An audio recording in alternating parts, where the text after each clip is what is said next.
like I had said earlier, this is Jim, and Jim's going to be with us on our tour and giving us our tour.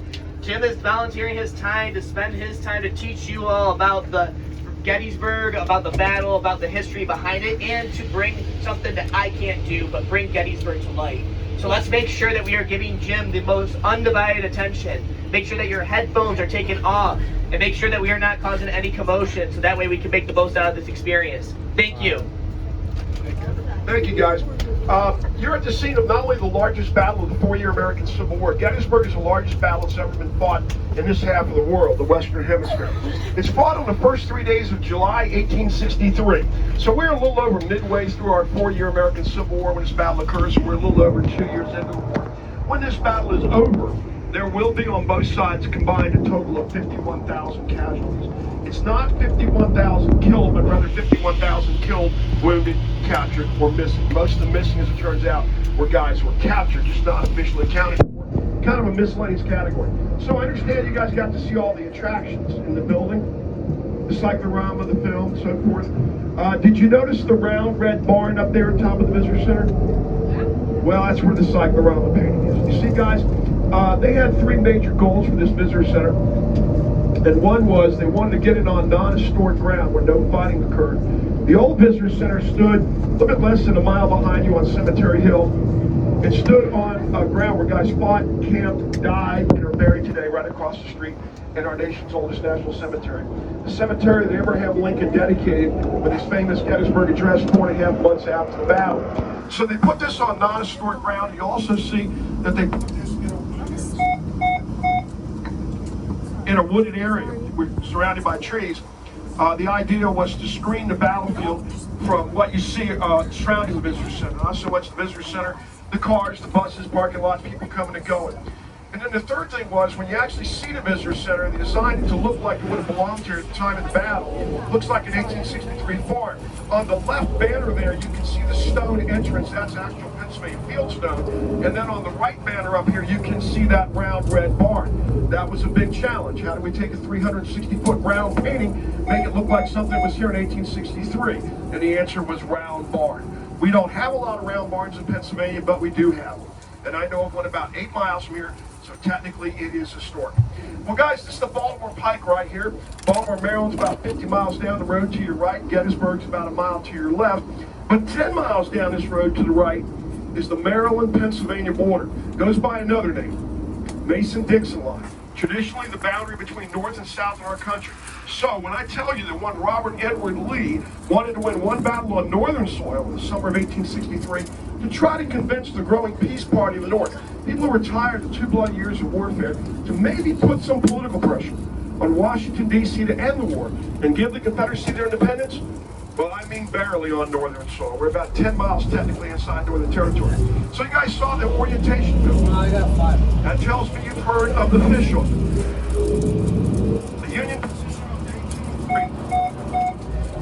The Union position on day 2 and 3 south of town, 3 miles long along high ground, the shape of official. You're in the middle of it right now. My thumb is Culp's Hill over here to your right. The webbing of my hand is Cemetery Hill straight ahead of you, and my index finger runs behind these trees over here. Cemetery Ridge runs for 2 miles from Cemetery Hill to the round tops over your left shoulder. And this hill we're about to go up was known as Cemetery Hill at the time of the battle, because the town cemetery had been established up here 9 years before the battle, in 1854, and it's still the town cemetery today, 170 years later. But there's another cemetery up here. It's also on the left side of the road, and it's just over the crest of the ridge, and it is our nation's oldest national cemetery. You guys are probably getting ready to go down and see Arlington. Second oldest national cemetery, established in 1864 during the Civil War. But President Lincoln came here the previous November and dedicated our national cemetery with his famous Gettysburg Address. Now you'll see a grave up here, a flagpole to the left of the mausoleums. That is the grave of the only civilian to be involved in the battle, the 69-year-old veteran of the War of 1812, John Burns. Way back there is another American flag on a flagpole, and that's the grave of the only civilian to be killed in a battle, a 20-year-old girl named Mary Virginia Wade. This is the town cemetery gatehouse on the left. This was here during the battle. Lincoln would have stood along this fence about 150 yards to your left when he gave the Gettysburg Address. And the girl that was killed on the third day of the battle, baking bread, was killed in this house right down here in this parking lot. Red brick house with white shutters. Jenny Wade was baking bread on the first floor of the house on the morning of the 3rd when a bullet went through 2 wooden doors on the first floor of the house, struck her in the back and killed her instantly. Here in front of the house today is a statue of Jenny holding a loaf of bread. But every time I go by the statue, particularly between like August and February, it looks to me like she's holding a football. What do you think? Right here on the right.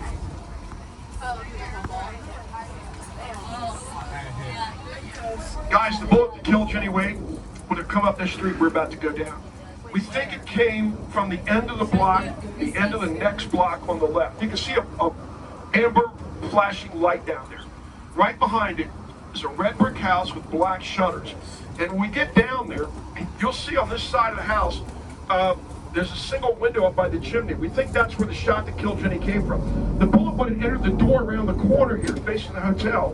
Would have come up this street. These houses up here and the next block on the left were not here. They wouldn't have blocked the shot.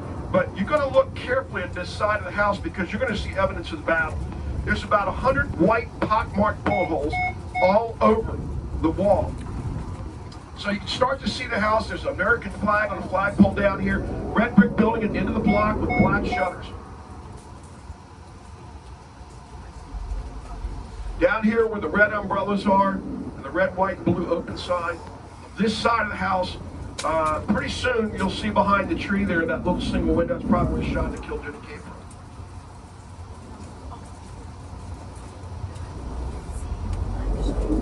This is the southern edge of town in 1863. We're about to enter the southern edge of town heading north. Time to battle, 2,400 people. There's the bullet holes right over there, guys. Right on the red brick wall. 2,400 people doesn't sound like much, but back then a city was just 100 people more than that, 2,500 people or more. So Gettysburg, at the time of the battle, was almost large enough at that time to be considered a city. Now, Jenny was killed at her sister's house behind you. She lived down the street to your left here. But she was born at the top of the hill here on the right, on the corner, the gray wooden house with the red trim, and you'll notice the name of the street here to the right is Wade Avenue.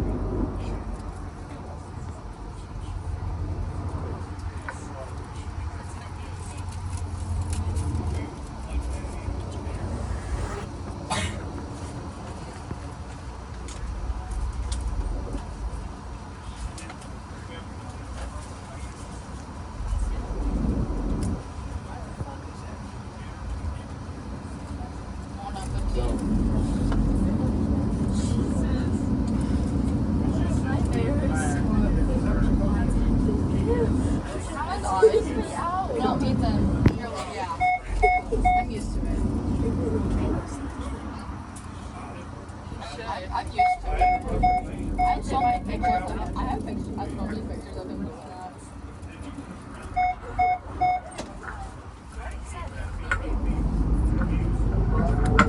Check. Okay.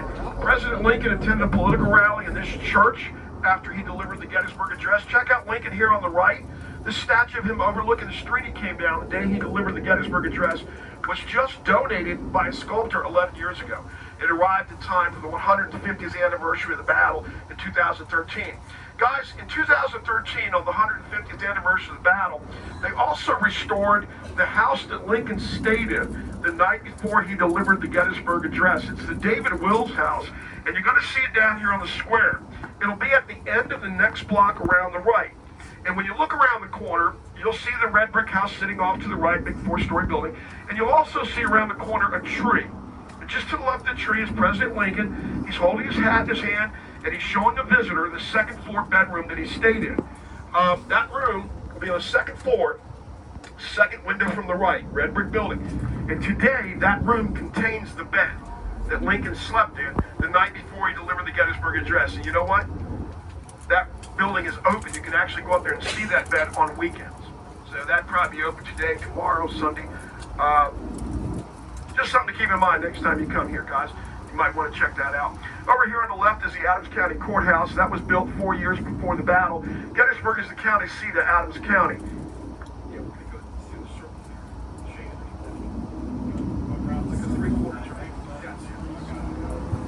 Guys, you are in Adams County, Pennsylvania, and it produces as many apples as the other 66 counties in Pennsylvania combined. And Pennsylvania is the third leading apple producing state in the Union, only behind Washington and New York. This is the fifth leading fruit manufacturing center in the United States, the leading fruit manufacturing center on the East Coast. And have you ever heard of Musselman's or Lucky Leaf applesauce? That's where it comes from, right here in Adams County. So you look around the corner here, guys. Oh, by the way, the guy with Lincoln, the visitor that he's showing the room that he stayed into, the locals refer to him as Perry Como. I know you guys don't know who that is, but he was a singer, and he liked to wear cable-knit sweaters and tennis shoes. And when you see how the guy with Lincoln's dressed, you'll understand why they call him Perry Como. There he is, right there under the tree. See him? Second floor, second window from the right. Another American celebrity was right here in Town Square.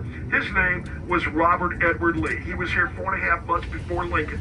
July 1st, 1863, the first day of the battle. So there's three things that you need to know about day one. And number one is, it was a day that only fractions or parts of the two armies fought here. By the end of the second day, both armies would be here in full. The second thing is, it's the only day of the three-day battle the North is outnumbered by the South. And the third thing is, all the fighting on day one was straight ahead of us, west of town, and then it spread to your right that afternoon, north of town. That means around 4 o'clock in the afternoon, about this time, Union soldiers are retreating down this side street from the right, and they're coming at us down this street and running into each other in intersections like this one and the one we're approaching.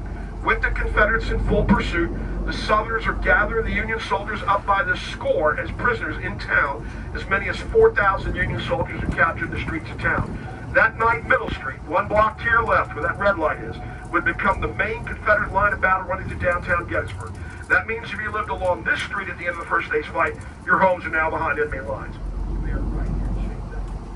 So guys, right here, we're leaving what was the western edge of town in 1863. Now, I'm not going to tell you there weren't buildings out here. There were, but they were pretty sparse. Now, one thing you would have seen out here 161 years ago was Pennsylvania College. Pennsylvania College had been established 31 years before the Battle of 1832, and there it is over there to your right beyond the trees. Today, we know it as Gettysburg College. It's not the only college in town. It's not even the oldest college in town. You see, guys, the oldest college in town is why we call the ridge up here in front of the Seminary Ridge. Over here on the left side of the road on the ridge is located the oldest continuously run Lutheran Theological Seminary in all of North America. They have been producing Lutheran ministers up on this ridge ever since 1826. And today, 198 years later, they are still producing Lutheran ministers up here. All right, it's the day before the battle, June 30th, the first Union soldiers arrive in town. They're horse soldiers, 2,800 of them. And they're going to camp just over this ridge on either side of the road. Now, the reason they're going to camp in relatively low ground up here is because there's a stream that runs out of the road. They can fill their canteens with water for the next day. The next day at 7:30 a.m., one of the horse soldiers who camped in that low ground right there in front of you will fire the first shot of the battle 3 miles out this road at 4,000 Confederate foot soldiers coming at you on either side of this road. Now, the closest Union foot soldiers at this moment, 7:30 a.m. July 1st, are camped 6 miles to your left. There's 10,000 of them, but it's going to take them 3 hours to march the 6 miles to get here. So the horse soldiers who camped here behind us are going to have to defend this ridge up here where we're headed, where the barn is on your left, and hold off the Confederates for 3 hours until the foot soldiers can arrive. Now, the foot soldiers are commanded by John Reynolds. It's this guy up here on horseback, and his hometown is 52 miles behind you on this road, Lancaster, Pennsylvania. The guy down here below Reynolds is John Buford. He's the commander of the horse soldiers. I've told people for years these minds are messed up. The commander of horse soldiers, Buford on foot. Commander of foot soldiers, Reynolds on horseback.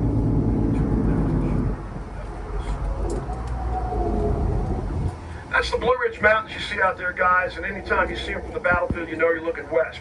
So Shane is now turning us to the south. The Blue Ridge starts all the way down in Georgia, and it ends about 25 miles behind you to the north, just south of our state capital, Harrisburg, about 35, 40 miles from Gettysburg. This barn is original. It's the only part of the McPherson farm that remains today.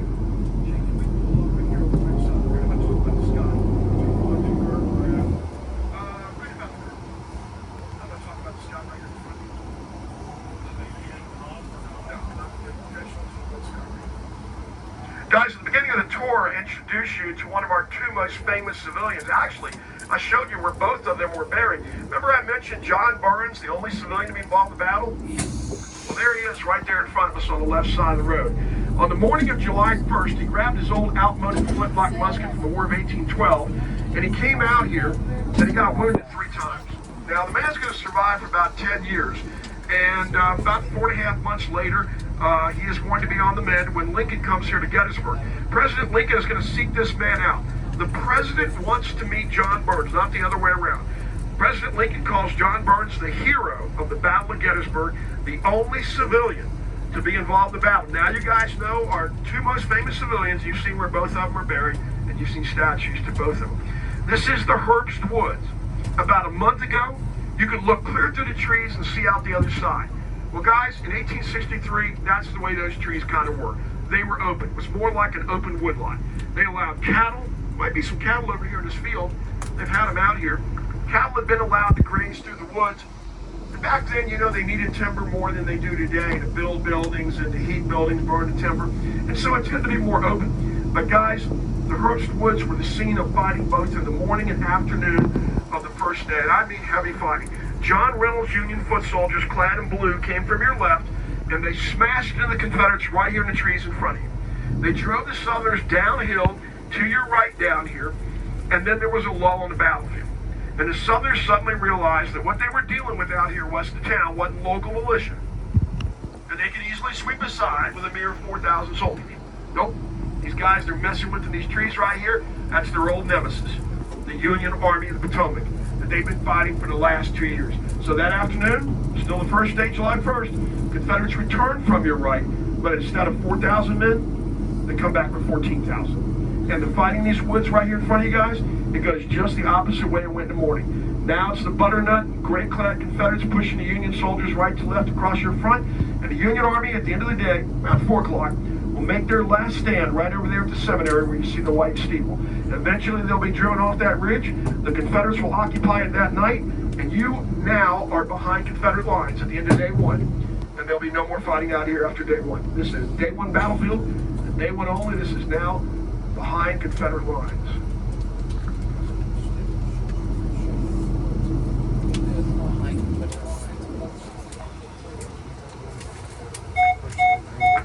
Guys, some of these monuments you're going to see up here are called regimental markers.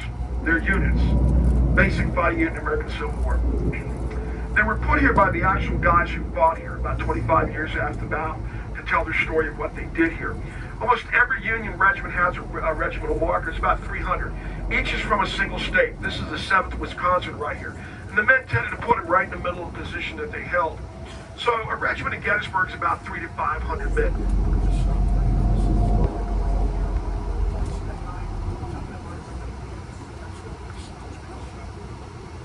Thought you guys might like to visit this unit right here on our left, 24th Michigan.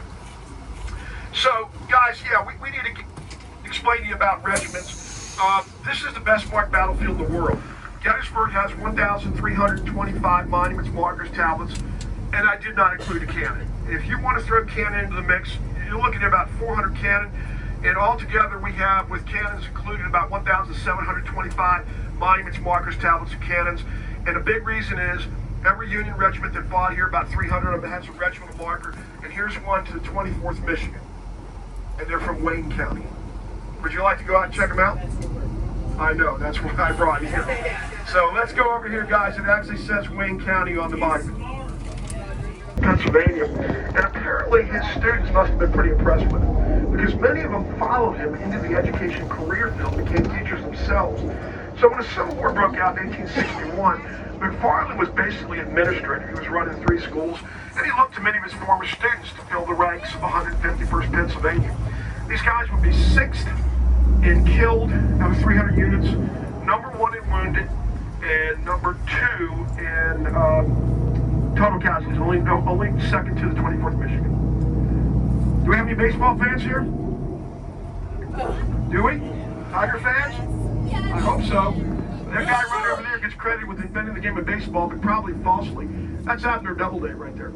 And he's going to take command when John Reynolds, the guy from nearby Lancaster, becomes the highest ranking officer killed in the battle. Right over here, when you see the little white marker with a point on top of it at the edge of the trees on the grassy knoll.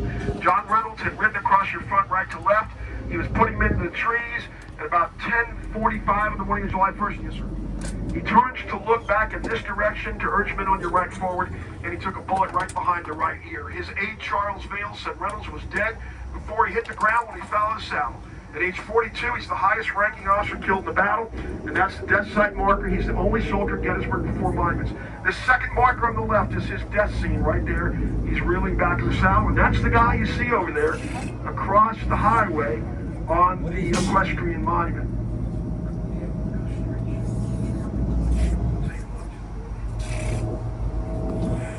So yeah, just about every Union regiment has a regimental marker. Here's the 8th Illinois. They put a saddle on top of their monument to tell you they were horse soldiers. Guys, the last reunion of Civil War veterans at Gettysburg was 75 years after the battle. It was the third and final 25-year reunion, and there were about 1,800 surviving veterans here in attendance. The average age of those 1,800 guys here in 1938 was 94, and 7 of them died on the way here during the festivities or on the way home.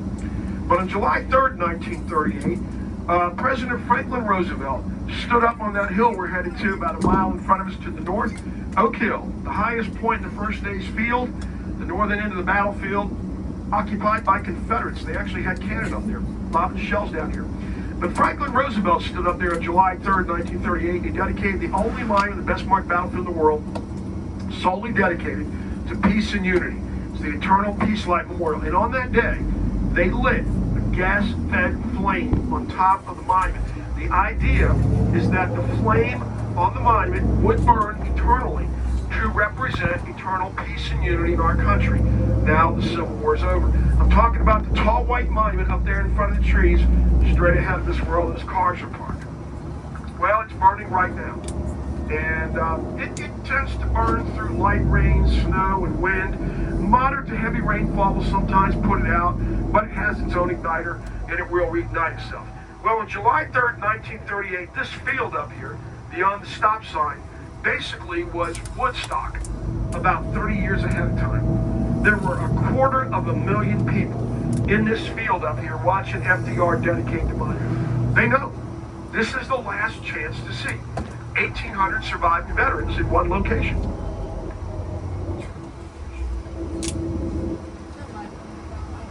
Now guys, don't be fooled by the size of regimental markers. It doesn't have anything to do at all with the importance of the unit.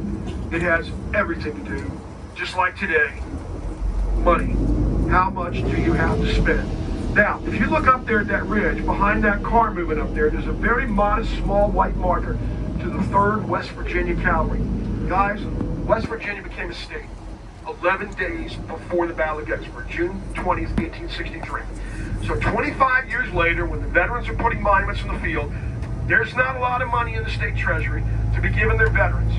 So this marker up here is what the veterans could afford to put here based on what they could raise on their own. But if you came from a state like New York, Pennsylvania, or Ohio, your state legislature actually gave you $1,500 each regiment to put monuments in the field. Now, that's worth over $30,000 today. And if the men raise money on their own, and the state gives them more money, they can build a bigger monument, like the 3rd West Virginia Sister Regiment, the 6th New York Cavalry you see up there on the right. But a bigger monument makes a bigger target. October 2007, crack, boom, lightning struck the 6th New York. Small pieces were knocked into the field. The park was concerned that the monument might be compromised. And a bus going by or a car like we're about to, the thing could crumble. So in October 2007 or late 2007, they took this monument apart completely. It was missing off the field until the following spring, when the temperatures rose to a level where they could put the thing back together again. You never know it was missing, but it was. Now, my personal favorite regimental marker is right up here where this car in front of us is. It's the 17th Pennsylvania Cavalry, and I like it because I like the detail of the monument. But I like it because it purports to show you the exact size of a Civil War soldier and his horse. The guy who modeled for this soldier was in this unit. His name was George Ferree. His height was 5'7". Average height of a man in 1863. Today, 161 years later, due to improved nutrition, that average height is 3 inches taller. 5'10". Now, the Peace Light Memorial, by now you should be able to see the flame burning on top of it. 7 states contributed the money to put the monument here. It wasn't put here by the government or by the men who fought here. New York, Pennsylvania, Illinois, Indiana, Wisconsin were joined by 2 former Confederate states, Virginia and Tennessee. The 2 sides came together to put up a monument to peace and unity. But when you look at the monument, you can clearly see that it's made of 2 different types of stone. The light-colored vertical shaft is Alabama limestone, and the gray horizontal base is Maine granite. The significance of this is these are 2 more states that had soldiers who fought here on opposite sides. Alabama and Maine are the same distance from Gettysburg in opposite directions.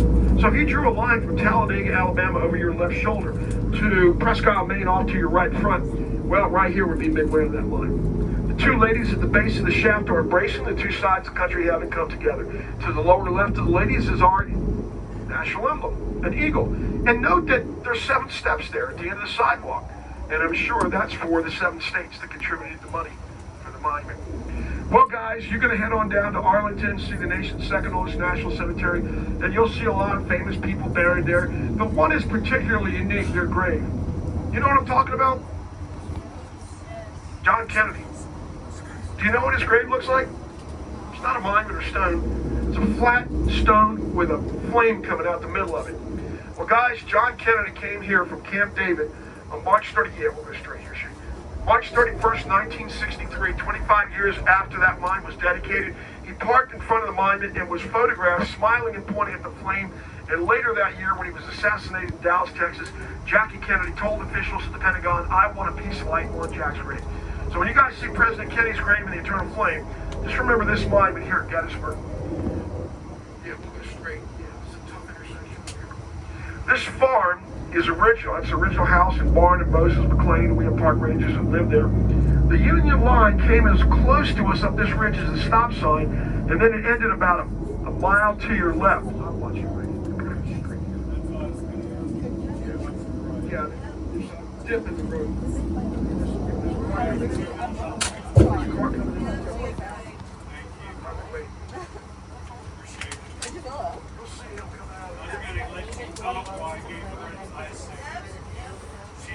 I literally saw it. You're clear on the right now. I saw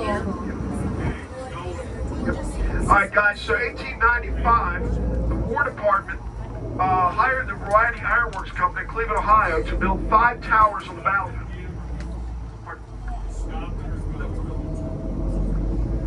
The War Department built 5 towers of these like this in 1895, 129 years ago.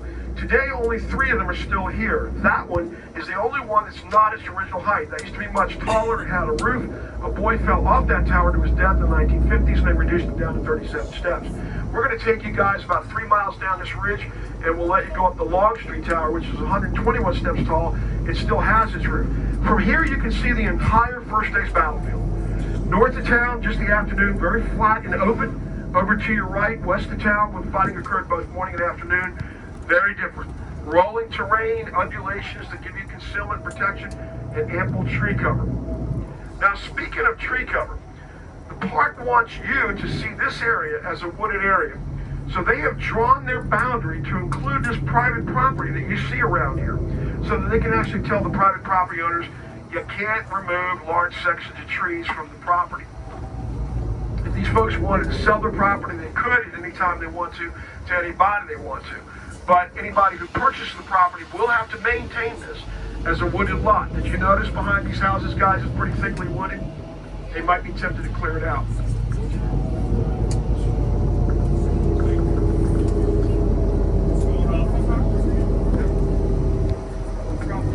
Last time they found the full set of human remains on the battlefield was 1996, right over there where those trees are to the left of the bridge. Now, prior to that, last time they found a full set of remains was 1938 when the peace light was put here.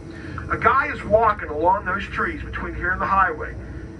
He's from Oregon. He's an anthropologist. It's March of 1996. You guys know what anthropologists do? They study human bones. So he knows human bones when he sees them. And he sees them on the far side of the railroad embankment up here. He calls the Park Service. They secure the area. Everybody's all excited. Might have found soldier remains. But somebody who knew the history of this area said, wait a minute, not so fast. There There were Native Americans in the area. There was even a large Native American or Indian battle here about 400 or 500 years ago. So after 2 weeks recovering the bones, they sent them to the Smithsonian Institute in Washington. You guys going down there? Okay. Right over here. See these two big trees? The one on the other side of the cut, just to the right of it, there's two little stone markers at the top of the cut. See it? Right below that's where they found the bones. Well, the carbon dating testing at the Smithsonian revealed two things. That's it. Carbon dating testing revealed that the age of the individual when he died was the typical age of a Civil War soldier, late teens, early 20s. But what sealed the deal is when they figured out when he died. He died in the early to mid 1860s, the time of the battle. There's no doubt about it.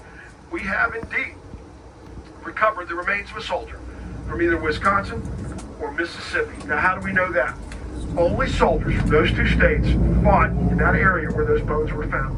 And the bones are back here in Gettysburg. They're in the National Cemetery in a grave marked unknown Civil War image, right where those trees are to our left. Well, as you come to this swale, you can imagine you're from North or South Carolina, and the Union Army has about 30 to 35 guns along this ridge, like the two you see over here along the fence. So you're paying a terrible price in casualties.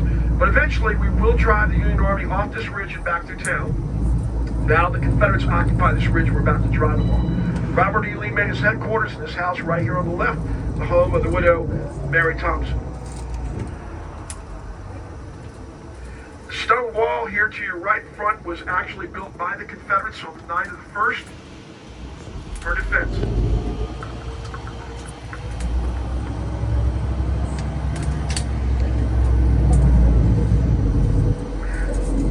I'm pleased to report that all three buildings that made up the seminary are here today.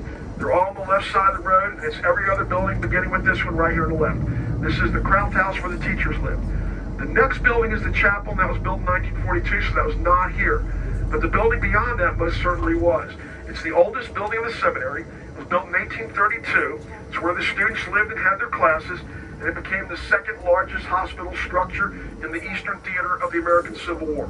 600 wounded men from both armies were kept here, many of them from the 24th Michigan of Wayne County. 150 years to the day later, July 1st, 2013, that entire building opened as a museum. Now, this building on the left of the blue tinted windows is Valentine Hall. That was built 30 years after the battle. The final building was the President's House. Samuel Simon Schmucker, that's right here on the left, and that's it. That was the entire seminary as it appeared at the time of the battle. There is, however, one other building in this area that was here at the time of the battle, still here today. It wasn't part of the seminary. It was a private residence. And there it is, straight ahead of us, in that red brick building across the intersection.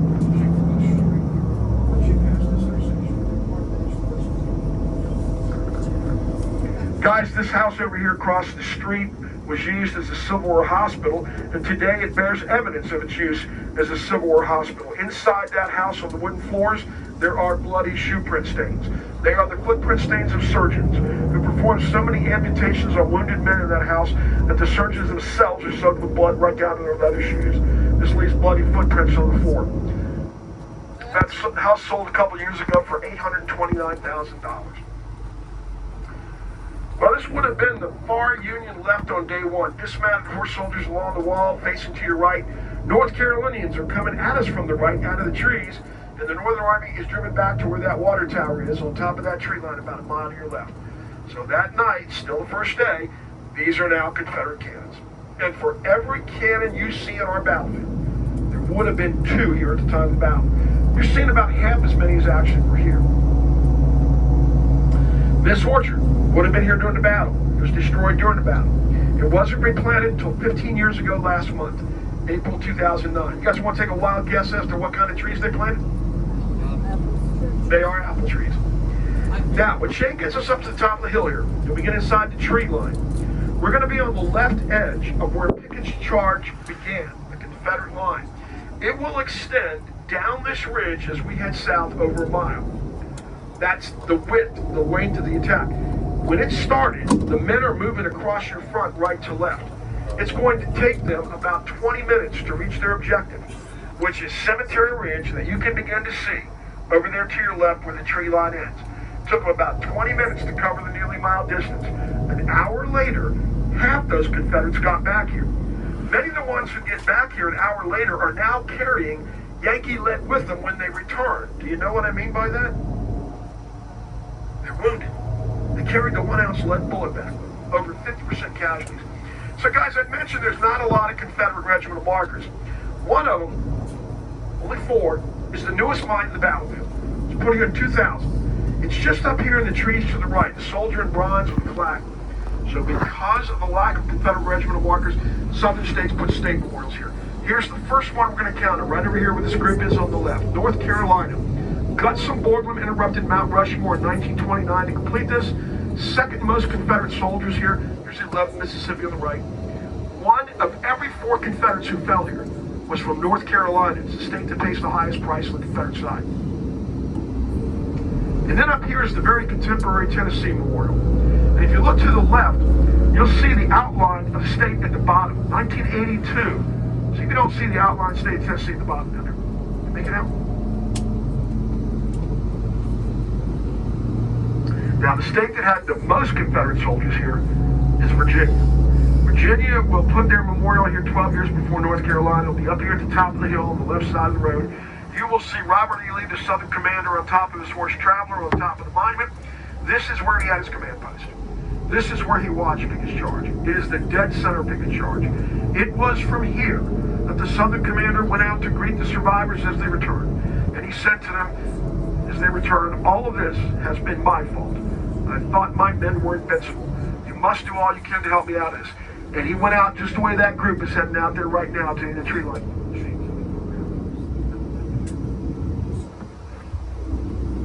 Stone Base was here in 1913. The bronze figures were added by Tiffany of New York in 1917. 1917 is a big year, guys. It's the year we got involved in World War I. Now, I asked Shane to come around the front here, guys, so I can show you the 7 bronze figures. They represent the backgrounds of soldiers from Virginia. This guy closest to us is loading his rifle. He's a professional man. The man next to him with the rifle and the hat is a mechanic, and the guy with the pistol is an artist. Up on horseback in front of the flag is a boy. To the right of him swinging the rifle is a businessman. Second from the right, floppy hat and rifle, is a farmer. And with the beagle on the far right is a youth. So Stone Base here in 1913. That was a big year because that was the second 25-year reunion. It was the 50th anniversary reunion. It was the first time Confederates were invited back to Gettysburg. And it would be the biggest reunion we ever had. We had 50 to 60,000 surviving veterans in attendance. The average age of those guys was in their late 60s, early 70s. But guys, in 1917, the War Department established a tank corps training ground. Look back behind you, over to the left, at those distant trees across the field. You see those houses and the trees? That's Colt Park. Colt Park was the site of Camp Colt, which was a tank corps training ground on this battlefield. Only had 2 tanks. Now, they took a guy just 2 years out of West Point, and they promoted him from captain to major. And they put him in charge of Camp Colt. And I'm going to tell you what, guys, it's a major promotion for some guy 2 years out of West Point. But he wasn't happy. Because all his friends were going over to Europe to fight, and he wanted to go over there too. And his superior said, don't worry, Dwight. You'll get your chance. 25 years later, Dwight David Eisenhower becomes Supreme Allied Commander in a different World War. And 8 years after that, he and his wife bought the only home the 2 of them would ever own about a mile down this road. They moved 30 different times, and this would be the only home they owned. They were in the military. This is the Florida Memorial right here, put here in 1963 on the right. If you look off to your left front, guys, you'll see the tower where we're headed. You guys want to go up the tower? Okay. Hey, guys, on weekends, we have something here called Living History. Now, we lost this due to COVID from October 19 to May of 2022. This is where reenactors camp on the battlefield on weekends. And this is a big weekend, Memorial Day weekend. So I imagine we'll have somebody up here. They do fire demonstrations on weekends. You're going to see up here on the left side of the road where the park has cleared a grass field in the middle of the crops. And that's the demonstration area. Now, they'll set up their tents over here to the right. Usually on a Friday afternoon around 3 o'clock. If anybody's going to be here, they should have his tent set up. Oh, they do, don't they? I see cars. Are any tents over here? Hard to see, I'm looking at a reflection over here, but that's where they camp. And then they do the fire demonstrations here. The yellow rope separates the spectators from the living historians. They also do it over there by that white dome building we're going to go to. All right, now up ahead of us, 2 more Confederate state memorials. Both of them were sculpted by the same man 2 years apart. They're neighboring Gulf Coast states, Louisiana, 1971, and Mississippi, 1973. The Louisiana Memorial shows you the patron saint of fire, St. Barbara. She's holding a flaming cannonball over her fallen warrior, who clutches a battle flag to his chest. The two human figures are connected by a tree native to Louisiana. As we go by, look inside the tree, you should see a dove with outstretched wings, and it represents peace and hope amidst the death and destruction of combat warfare. This is Mississippi, 1973. Flag bearers followed. His colleague is trying to protect him.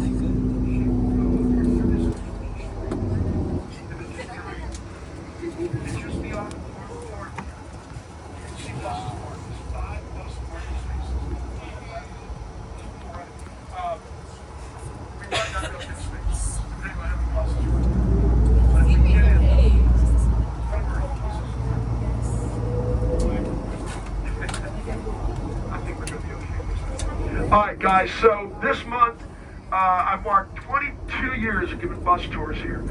I figure probably 100 to 125 a year, and I figured out something. All the buses that I do have something in common, and that is, it seems like all of them have people on them that have height issues. So do not feel like you have to go up this tower. You may go all the way up, not at all, or part way. It is entirely up to you.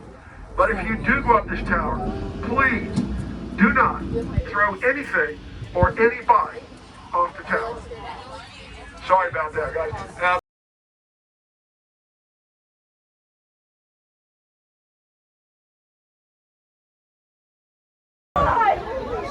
Top of the box tower. I don't know, you told me.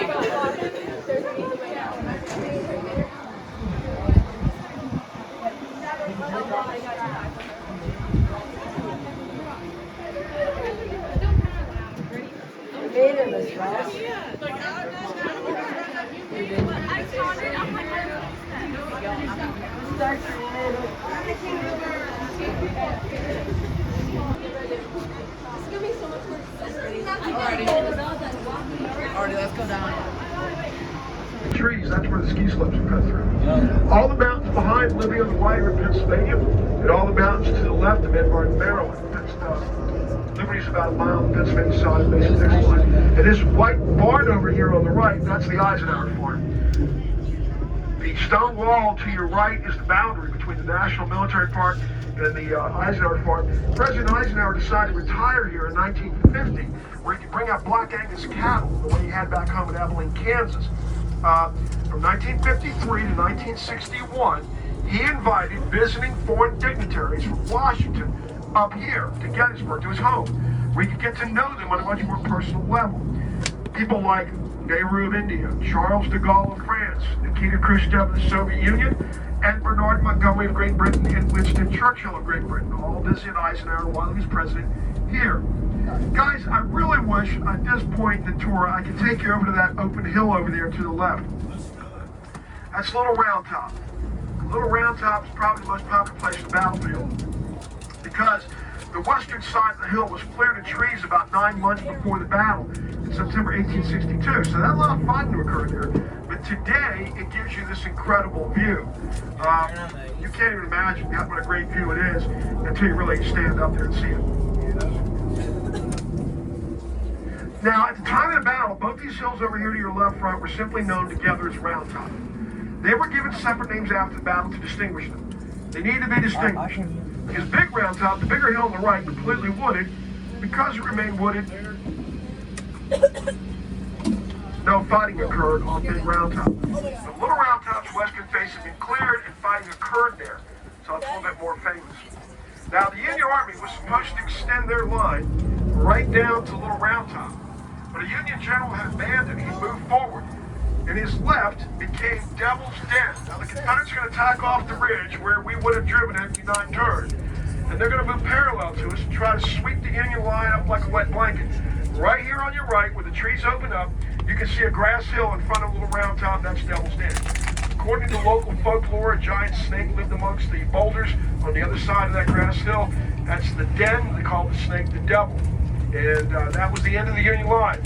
Now, the northern line is moving parallel to us from Devil's Den, and it's getting closer and closer to us as we head up this road. Their line will meet us right up there at the top of the hill, and then they'll continue along the road for about another half mile. I don't think it was a good idea for a Union general to move 10,000 men from the distant tree line you see about 3/4 mile to your right front all the way out here to this road. Because out here you're in the open. And the Confederates came out of these trees on your left and they crossed this road left to right.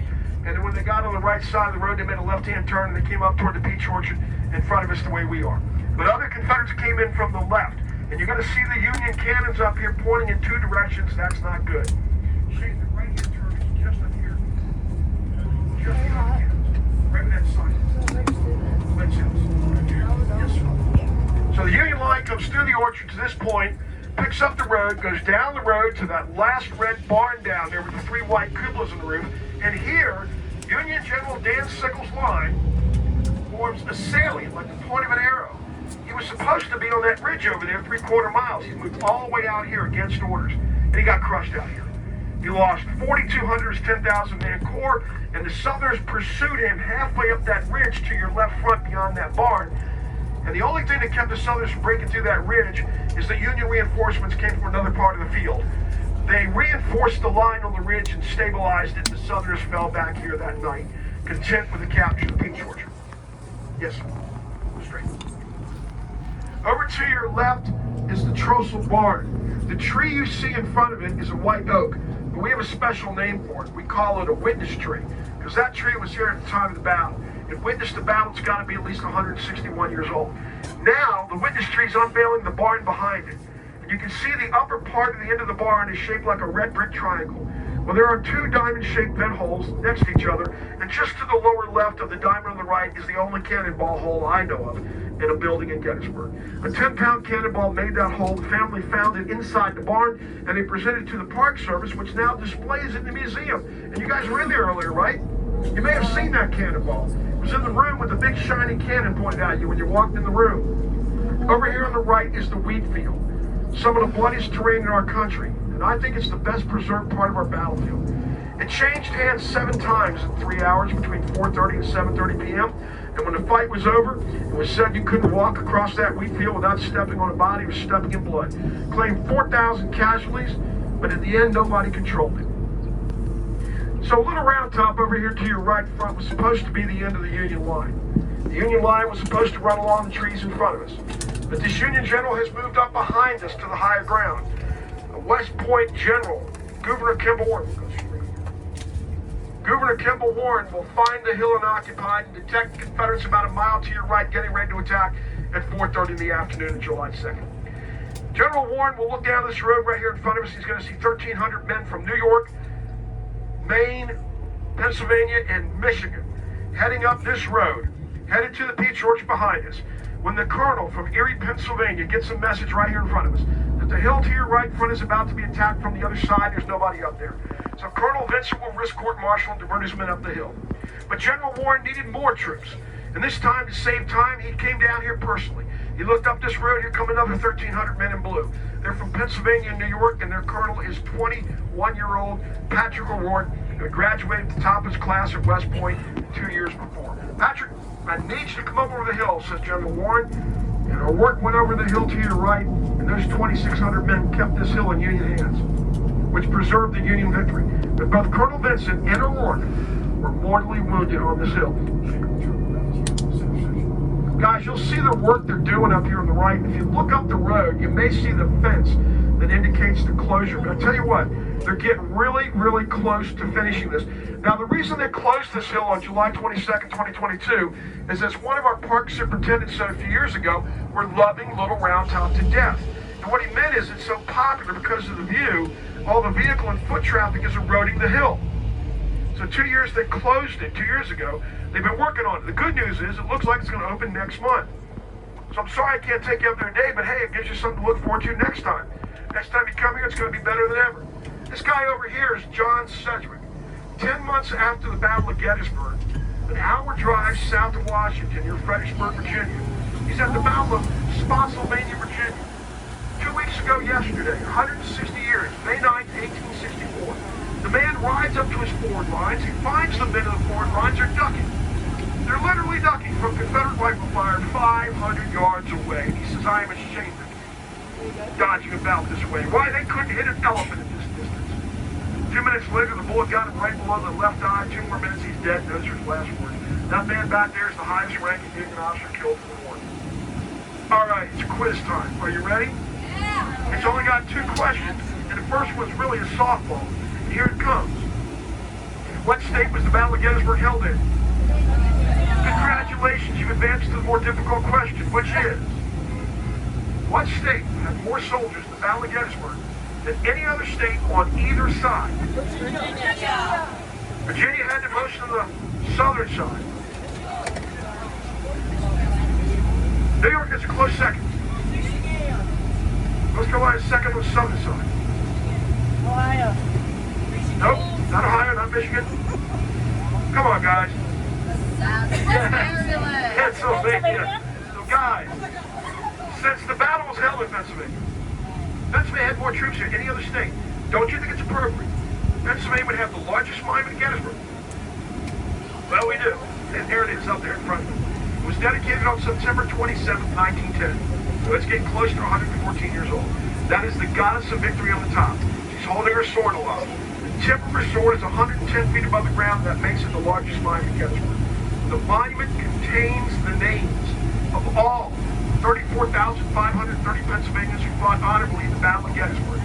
They're on the vertical bronze plates you see right there. Oh, look, guys, here's a living history encampment. Right over here on the right. There's the Union guys. And look, oh, they've set their cannons up with their livers in the demonstration area. So we're going to have living history here tomorrow. Look at that. Now, you had to fight honorably to have your name remain on these plates. Because if your veteran colleagues came back here after 1910 and they found their name on one of these plates, then remember, if you weren't here or you ran during the battle, they scratched your name off these plates.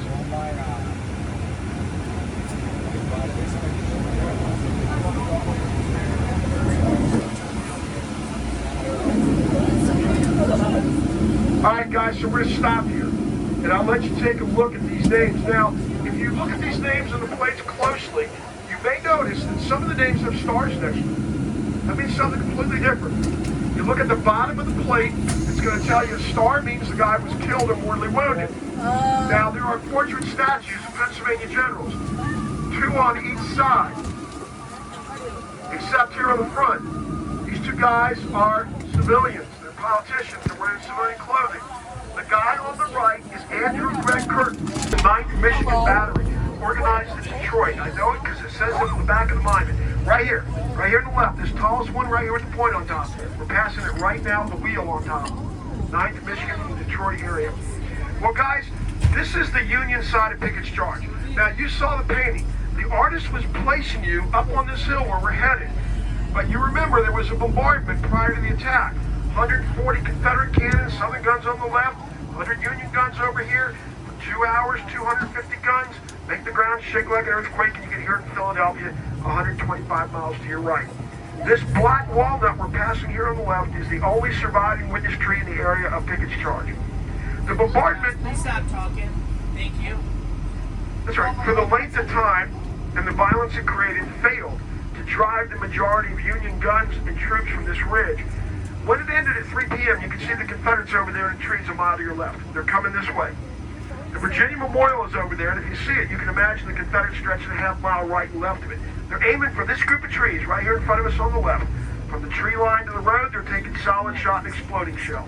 If they survived and got to this side of the fences where the road is, they are now within the range of bullets being fired at them from 3 different directions and shotgun-like ammunition called canister. The Confederates actually broke the Union line at the wall and forced it all the way back here. The Southerners got about as close as that little white scroll marker right there, but they were quickly surrounded by Union soldiers. This couple is standing where the artist was placing you in the painting, and there's the 26th North Carolina on your left. They're so close to this wall, they can hear the Northern soldiers at the wall saying, "Come on over to this side of the Lord. Come on over the walls, prisoners. We don't want to have to kill men so brave as to make that 20-minute charge only to be killed right in front of the wall." And they took about 3,000 prisoners here. Now, this farm belonged to a free black man. Abraham Bryan's house was so riddled with bullets after the battle, they had to rebuild it. But the barn on the left is original. Look at the bullet holes right here above the horizontal beam. And then up here on the right is a statue of the last surviving Union veteran of the war, Mr. Albert Woolson of Duluth, Minnesota. When he died in his hometown of Duluth on August 2nd, 1956, he was 109. last surviving Civil War veteran, according to the U.S. government, was a Confederate from Mississippi. His name was Walter Washington Williams. He had vowed to outlive his grandfather. When Walter Washington Williams died in Houston, Texas, on December 9, 1959, he was 117. He failed to outlive his grandfather, lived to be 119. Guys, that was the old Visitor Center parking lot, and the building stood right here to your left front.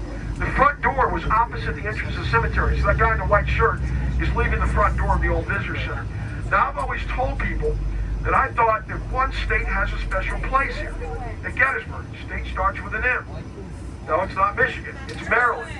Because Maryland is the one state that had guys who fought here on both sides against each other. So in 1995, Maryland put what at that time was the newest state memorial right here in front of us. It features 2 wounded Maryland soldiers in bronze, and they're helping each other off the field of combat. One is Confederate, one is Union. To the right of it is the monument that supplanted it 5 years later as the newest state memorial. That's Delaware over there to the right. It is safe to say that here on your right are the 2 newest state memorials at Gettysburg. Across the street, inside the wall, is the National Cemetery, and those graves on the hillside are the most recent. They're the Vietnam era graves. The National Cemetery closed to burials in 1972. This is General Meade's headquarters down here at the bottom of the hill on the right. He's the Union commander. That's him up on his horse, Old Baldy. He was having lunch in this house at 1 o'clock when the bombardment began. A cannonball came over the ridge, entered this house, and while it didn't harm Meade, it shook him up. And he took off and went about a mile to the left of the road. And 3 hours later, he came back as the attack is winding down. Rides right across the road, left to right, starts up this hill, and some of his staff who remained on that hill came down the hillside to greet their commander, and he had a question for the guys who stayed throughout the attack. How's it going? Meaning Pickett's charge. The staff reported they are retreating, sir. And the Union commander's simple response to that was, thank God. George Gordon Meade had been in command of the principal Union Army operating the East. His job is to protect Washington, where you guys are headed, 70 miles from here. He's been in command less than a week, 6 days. In half that time, he's lost a fourth of his army. 23,000 is 95,000 man force. But you saw him up there on Old Baldy, and he's staring across those sacred fields at Robert E. Lee a mile away. Lee had lost over a third of his army, 28,000 of his 75,000 man force. Guys, this is what's important. The Southerners cannot replace those losses. The Union Army can eventually replace their losses. So my point is, even though this war didn't end here, it went on for almost 2 more years, the Southerners never fully recovered from the losses they took here. So yeah, giving you a lot of information. You only remember 2 things. Here's what we want you to remember. Gettysburg's the biggest battle, and it's a major turning point in the war.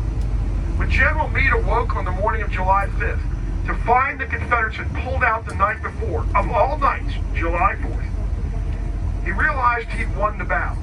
The army that holds the field to the end is considered the victor. But as a victorious general, it's his responsibility to bury the dead in the battlefield. And he buries his own dead rapidly in shallow graves right where they fell. Any Confederates who fall inside the Union lines will be buried with the Northern soldiers. But most of the Southerners fell outside the Union lines. And that's where they remained buried by local civilians for about 9 years. In 1872, women in the South hired local workers up here, mainly black labor, to dig up those bodies and ship them to cemeteries in the South. But they estimate today there may be as many as 1,000 bodies still buried out there, which gives rise to all the ghost stories you've probably heard about Gettysburg. And you know, guys, it's going to be just a couple of weeks when we get into June. The strange phenomena will be witnessed on this battlefield in the early evenings. People will come off the battlefield and they'll say that they've seen direct evidence of spirits that still haunt this battlefield in the form of these little lights they see above the fields that they call orbs. And we have to explain to them that here in Pennsylvania we call those lightning bugs or fireflies. Guys, I want to thank you all for your attention. Didn't our driver Shane do a great job for us out here today? Thank you, Shane. Yeah. Appreciate that. I want to thank you guys for stopping here at Gettysburg on your way down to DC. I hope you guys have a great visit down there. And I hope you have a safe trip back home to Southern Michigan. And have yourselves a great summer. Thank you so much for coming here, guys. It's been a pleasure to have you.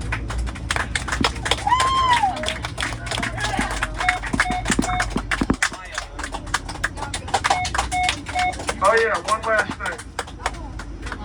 Go Tigers, go Lions! What's up, guys? Welcome back to another video. I know what I've recorded so far, I haven't really spoken a whole lot, so it's not like a normal vlog. It's just I kind of put a bunch of stuff I recorded together. But I'm in the hotel right now, so I'm gonna show you around real quick. This is a Hilton. We got 2 beds, the mirror, drawers, TV, bathroom, coffee machine, mirror. That's about it. It was 511. Washington, D.C. If you look to the left, you're going to 1C. Do you guys see the obelisk back there? The tall thing, what is it? Or, you know what that is? The Washington Monument. You got it. We're going to see that all kinds of times. This mid-class building right here to the left. Anyone want to take a guess? It's the Pentagon. The Department of Defense. How many sides does the Pentagon have? Yes, so this Pentagon not only has 5 sides, it also has 5 buildings. There are 4 more smaller Pentagons inside this outer ring. They call them the rings. So we're seeing ring E, and then there's D, C, right? E, D, C, B, and the A. That's 5. We are 100% in Washington, D.C. Do you guys know where our hotel was before? Springfield, Virginia. You got it. As we cross, so we get another close-up view here of the Washington Monument. That is the center, kind of the center of the National Mall. We have another memorial to our left that we are probably going to see this morning. It has a dome on top. As we're coming closer to it, there are columns all the way around. This one is the Thomas Jefferson Memorial. We're going to see it once these trees break. Look at this beautiful view. He's standing inside holding, what kind of document do you think he's holding? The Declaration. There he is right there through the columns.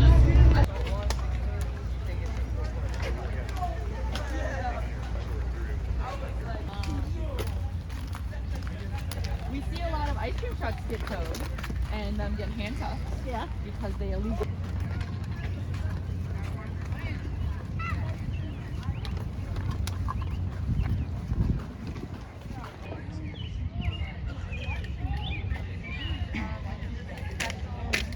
Right here behind you, we have a big dome. Someone asked me what's on top. That is known as the Statue of Freedom. She is 19.5 feet tall, and there is a rule in Washington, D.C. that nothing can be taller than 19.5 feet tall, no other statues. Does anyone want to take a guess why nothing can be taller than the Statue of Freedom? Yes. Because there's nothing more important Then, yes, you got it. Oh my gosh, amazing. First answer, thank you. Now, can you guys, I think it's kind of hard to see the sun, but can you see which direction she's facing? Like this way, that way, northeast, southwest, what do you think? Like that way. Very close. That way. Yes, you're right. So facing that direction. So are we at the front or the back of the Capitol? We're at the back of the Capitol, yeah, because she's facing that way. We are most familiar with this side of the National Mall. This is the side that goes all the way down to the Lincoln Memorial. And we're really familiar with it because that's where they have the inauguration, is on this side of the building. It used to be on the other side, but now they have it here. And it can fit a lot of people. The most people they've had on the mall during inauguration was 1.8 million people, which is a lot. People come here in January. You have to get here like 5 in the morning. It's cold here in January. There's only like porta potties everywhere. Really amazing experience, but also holy cow, it's cold. So we are gonna head up the hill. And to see the front side, we'll have time to take a few photos before we go through security. I did have a request about bathrooms. Once we go through security, we will definitely take a bathroom stop. No, I think she was so exhausted. I pushed her. You got real.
They're doing things right now. The flag is up. They're doing things. They're doing things. They're voting on absolutely nothing. That's the House of Representatives right there. Other side is the Senate. Stop and turn for a second.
Oh, this is security. Oh, wait, this is pretty advanced at the top. Kinda, I know.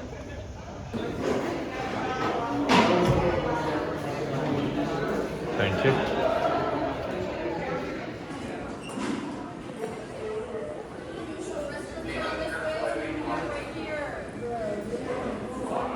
Meet up right here.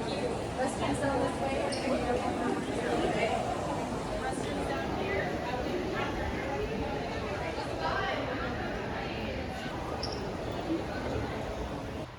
Bro, I'm in the family bathroom and I was just messing around with this thing, and apparently someone put a quarter in and never took their thing because I just got dispensed a free maxi pad. Should I take this as a souvenir?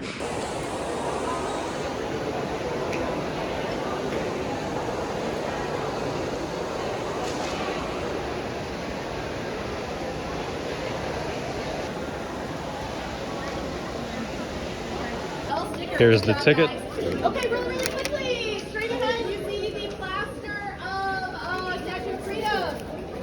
Yes, we're gonna head down that way. They have a Helen Keller Memorial inside of the Capitol. That's actually pretty cool. Sacagawea, I hope I said that right, from Lewis and Clark. And then they have the first king of Hawaii.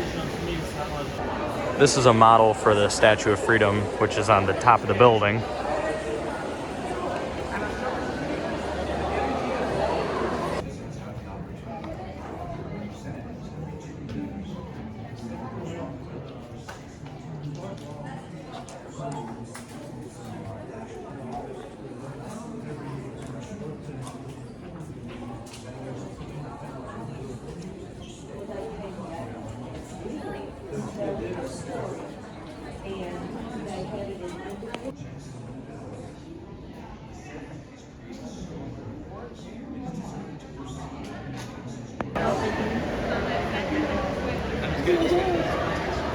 Remember, it will only then open seats.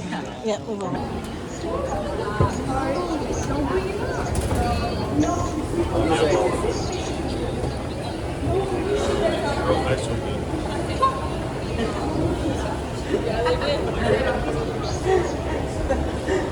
It is like a they play so much.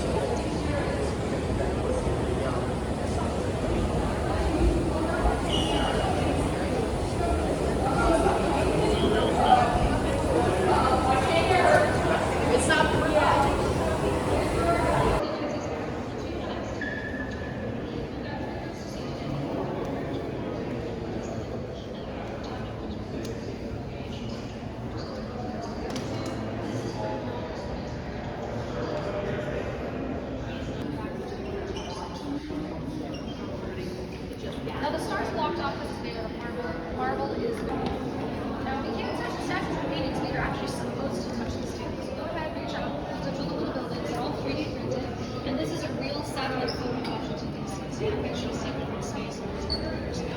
And then we made the table. That's the reason that you're supposed to jump. That is not a state statue. That's a and this is given to us by a guy named Jimmy Meyer, and he purchased it from the collection of Vincent Burke, who was the artist that made Mount Rushmore. I follow the family.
That's Washington.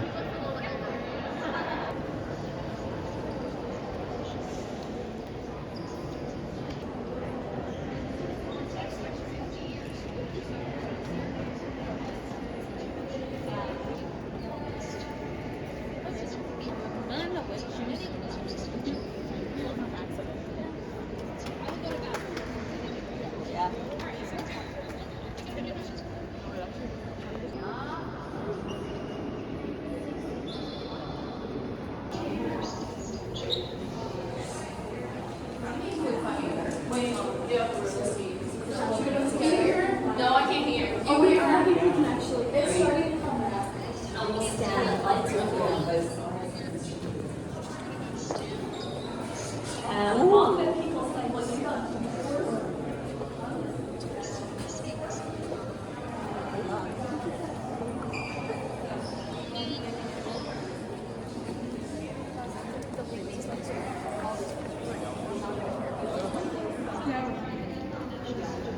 Oh, because there are statues that are left.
question for you.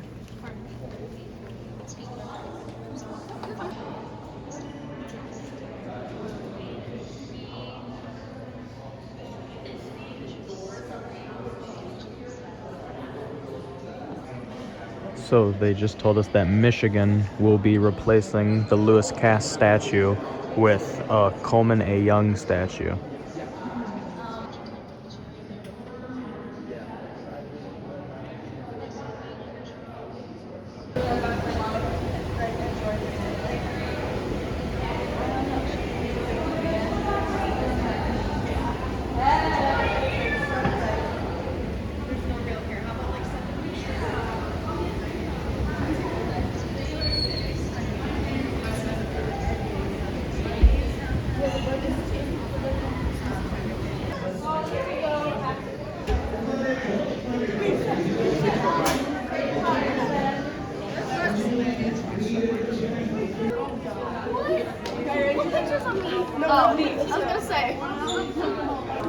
Now they are taking us to the Library of Congress.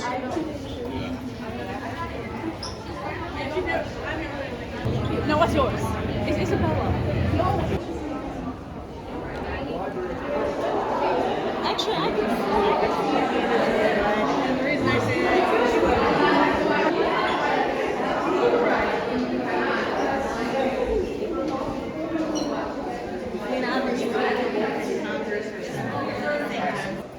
Oh, yes. I did see something, and I saw something about how interesting it is to take nighttime tours. It's just so nice. So seeing somebody, connected and walking, oftentimes we've come when there's been prom, and they come and they take pictures of the Lincoln Memorial and the walk. Like, it's just so cool watching some of that stuff. I just, it is a great opportunity, I think, thank you for coming. It's amazing how many. This is actually a down here. Yeah. Oh, really? Yeah, really. It's like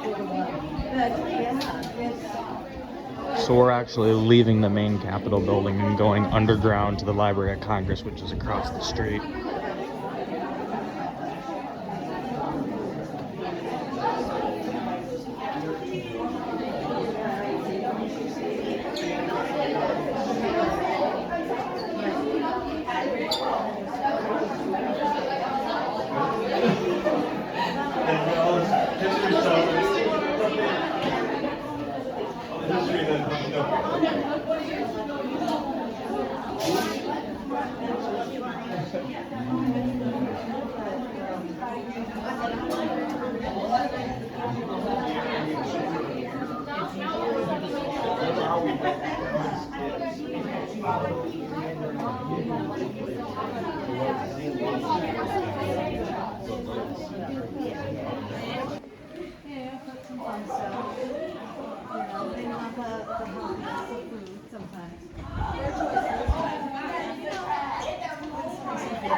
Here we go, guys. So they told us that every book ever copyrighted is going to be in here.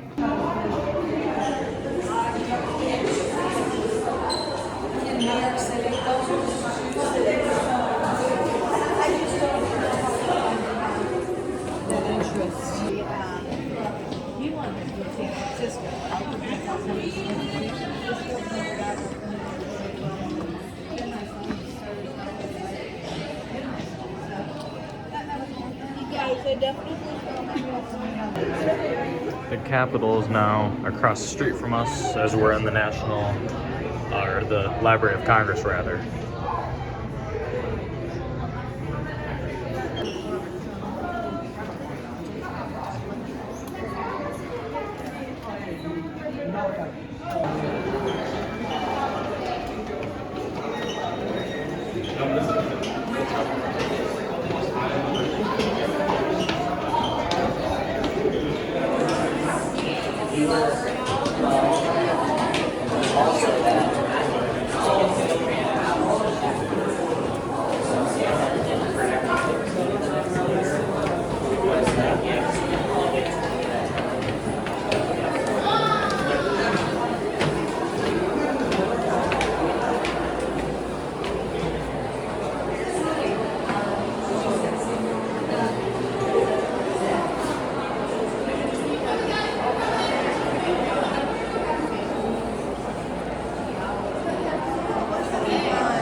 Now we are heading into the reading room.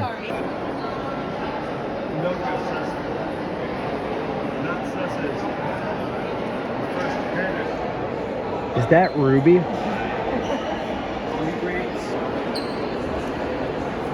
1865, Juneteenth.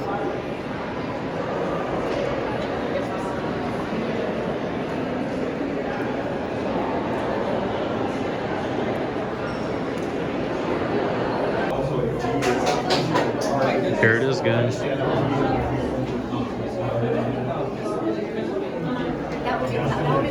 That is the main reading room. Those are all the books.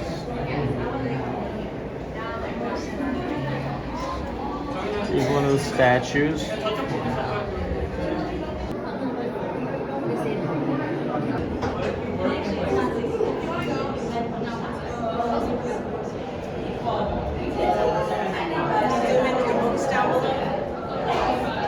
Yeah. Let me get a couple things real quick.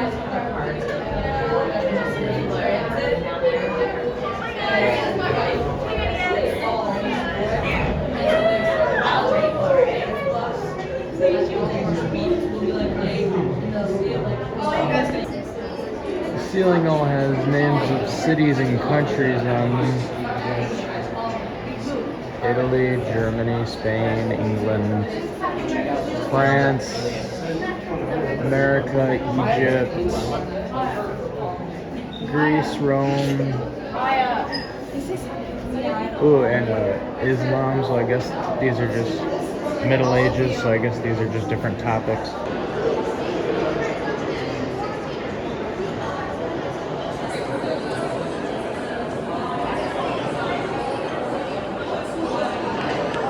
So as you see here,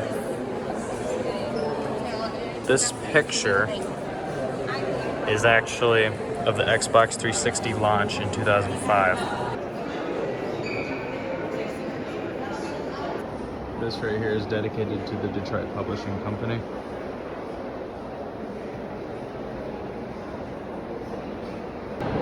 Look at that, you got the Capitol and you got the Washington Monument right behind it. That is the Supreme Court building. Supreme Court, yes, you got it. Did you all learn this in school? I know. I told, you're right, I did. That the Supreme Court had its own home.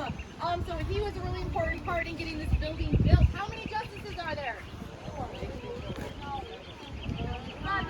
9. Yes, good job. They have an odd number so that when they hear cases, there's never a tie. And they essentially hear cases that help us better understand the Constitution. Some ones you might have heard of are Brown versus the Board of Education, among many, many others. You guys know a person named Ruth Bader Ginsburg. Yeah, she was a Supreme Court justice. She served for life. She was like 87, I think, when she passed away. And she served for life. Before she became a Supreme Court justice, she was a lawyer that would come and argue cases before the Supreme Court to help with equality and equal rights across the board. So, okay. No water jumping. No water jumping.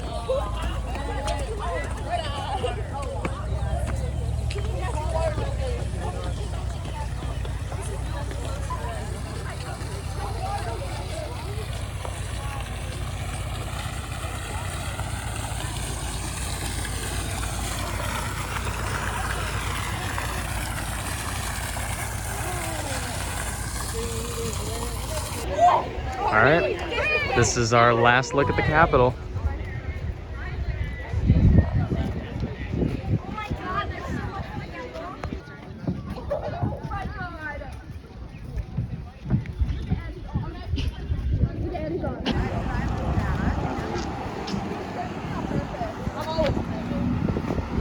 This is Independence. That's the name of the street.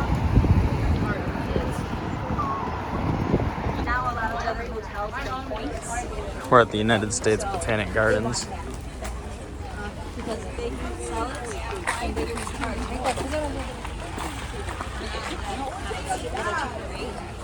Most of the garden stuff is that way. We're just kind of passing through. This is pretty nice though. Pretty good shade. Inside that greenhouse, they have more plants growing. No, we asked about that because my brother was there, but I don't want it. It's a lot of money. And my parents have one in Florida as well.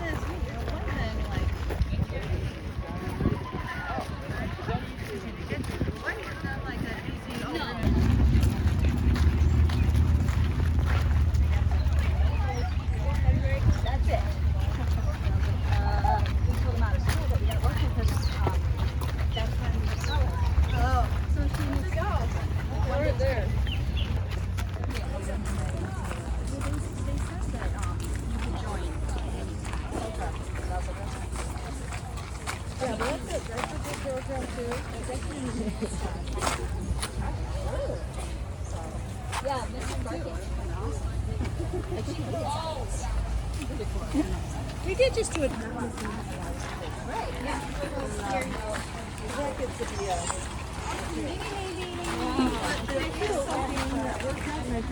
Oh, sorry. There was like a day off of TV or something where if we can do 2 more years, but we don't want to get going in the summer so that she can. Why? Instead of books up fast, she got time. She got to do it every time. And this chicken spawned. I'm like, and on the car door. Yeah. And I was screaming, question.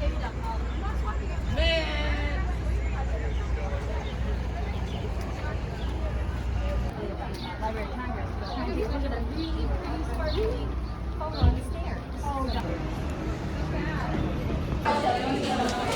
Oh, may I please get a 12-piece chicken nugget with, yes please, a meal with a side of large fries and a blue Powerade to drink, please. Powerade?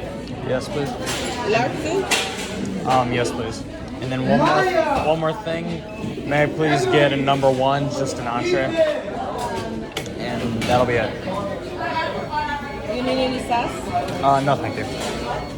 Your name, please? Liam. Leon? Liam, yeah.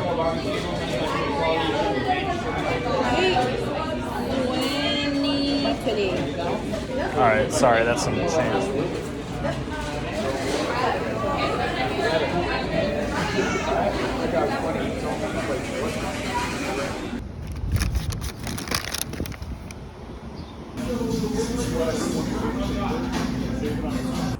Here we are at the Pentagon 9/11 Memorial. We're not supposed to talk a whole lot out of respect, but I'm just going to show you guys around.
So these lines in the floor are attached to these years. So this is 1949. Every bench, every memorial of every person along this line was born in 1949. And it's like that all the way down.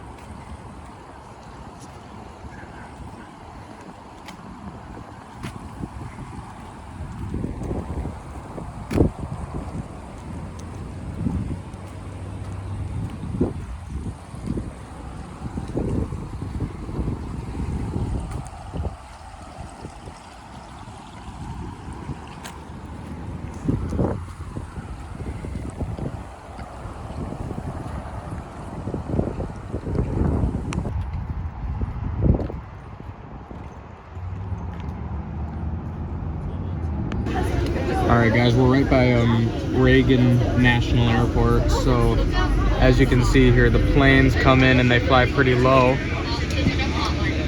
If the trees don't obscure the shot, that is.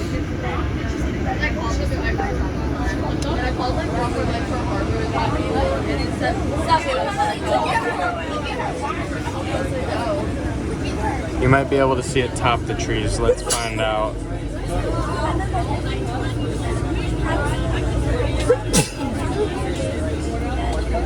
I remember the saddle, and there's also one that'll read Maybe? Possibly. Oh, there it goes. Here comes another. Our violets. Let me see. We take a picture. Do they do Tom? No. I don't think so. They do cheer? Okay. I think they do cheer, right? No. Oh, because they were talking about it at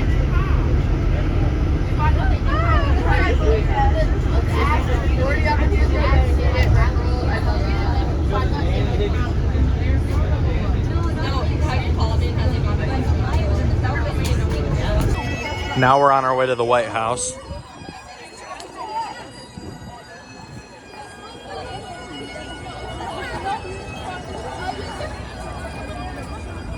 Alright guys, it's right up there. I'll get more shots when I'm closer up.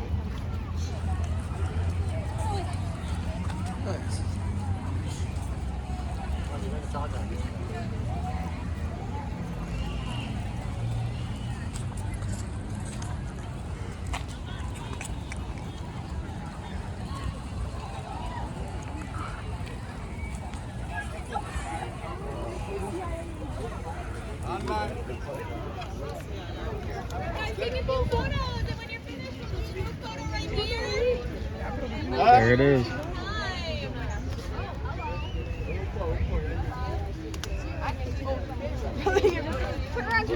Get out your way. There it is, guys. You can actually see inside of the front.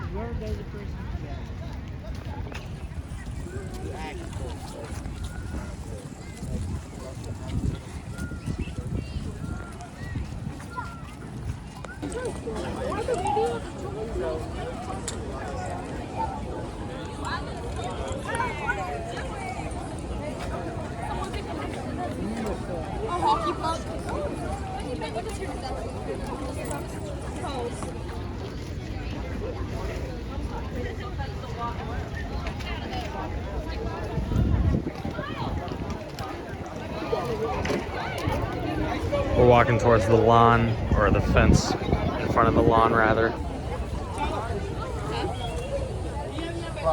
Here we are.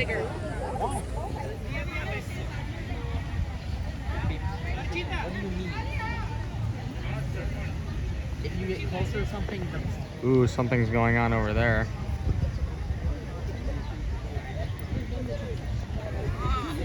That's it, guys. The front lawn of the White House. Yeah, that's pretty cool. And they have this pretty nice park across the street as well.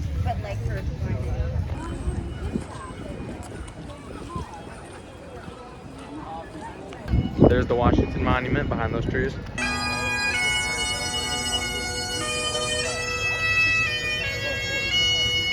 We're now in this gift shop. I'll show you guys what I get when we head out. I think I'm gonna get the Obama hat. All right, we got 2 mugs. Then we got all this stuff.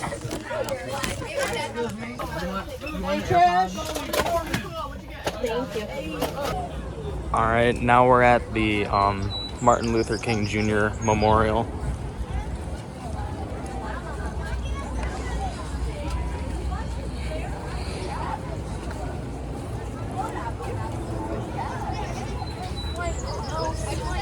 You can see Washington Memorial still in the background.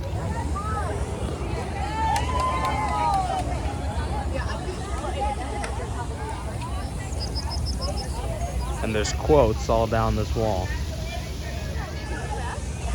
And finally, we got the waterfront, where the Thomas Jefferson Memorial is there on the other side. It's pretty cool.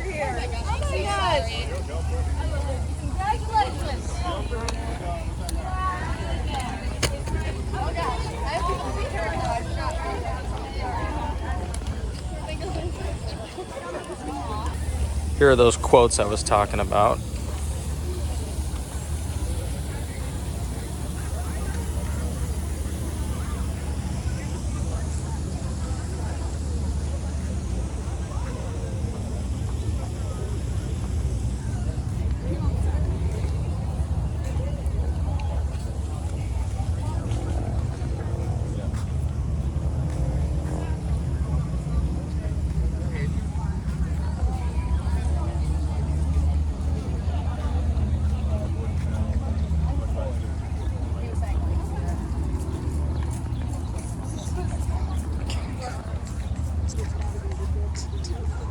That one's from MLK himself, I'm pretty sure.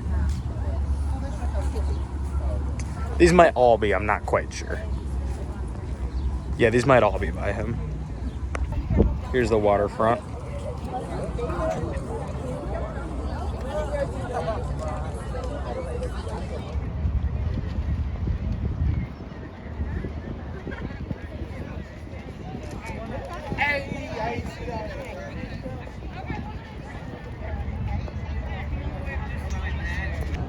Airplane.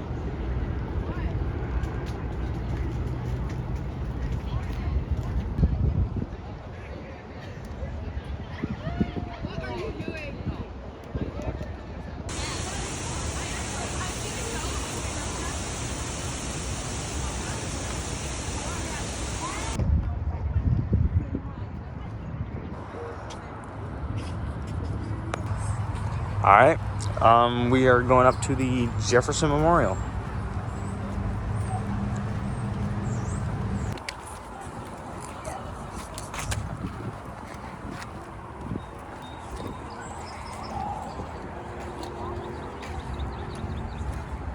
Looks like they're doing some kind of construction here.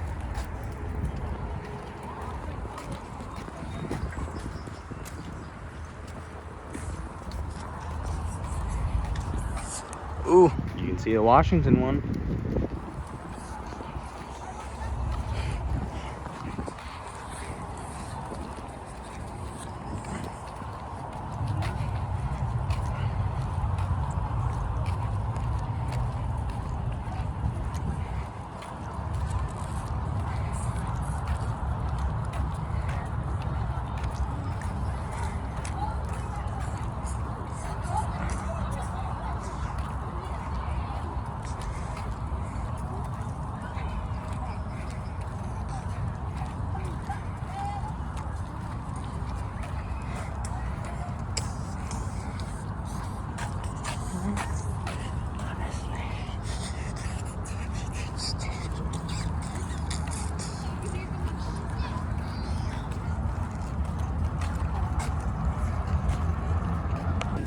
Here we go, guys.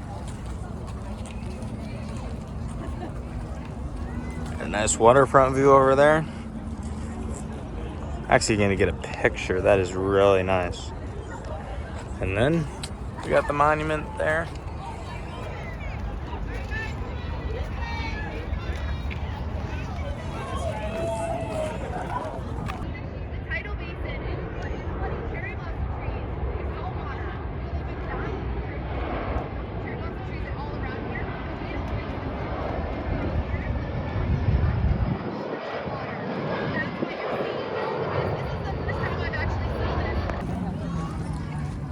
Here we go.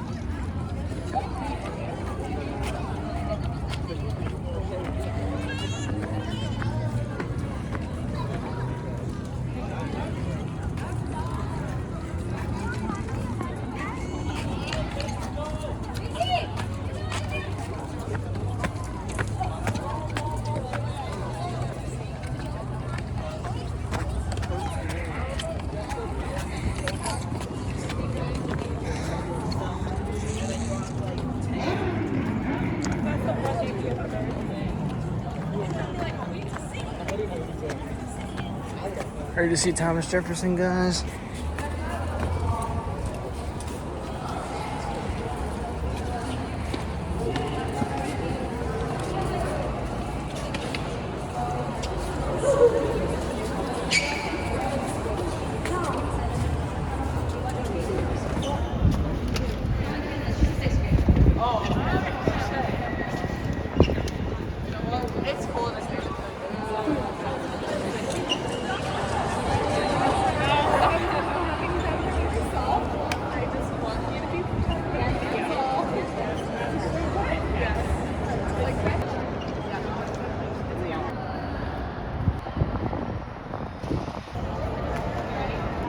That's the Jefferson Memorial, guys.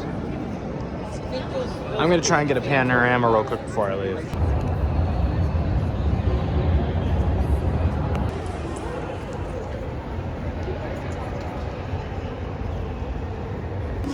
Look at this, guys. If we look across the Potomac, we got a direct view of the White House. That's pretty awesome, actually. This cornerstone was laid by Franklin Delano Roosevelt. I'm sorry.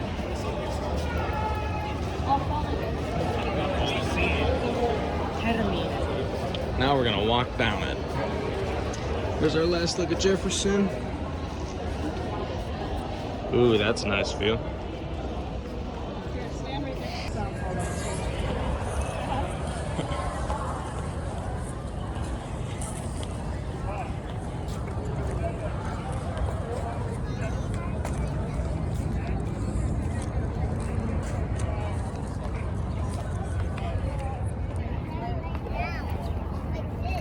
This is pretty Sigma, to be honest.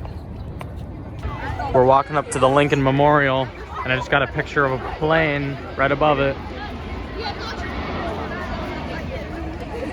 But anyways, here it is. All right, here we go.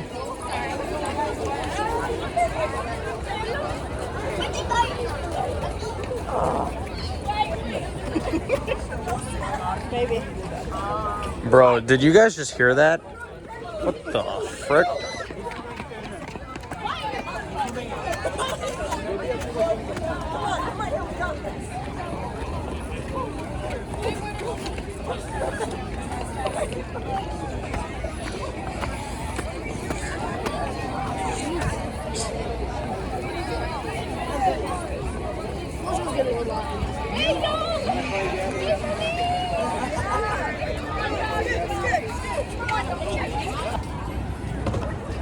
All right, guys, there's another airplane coming.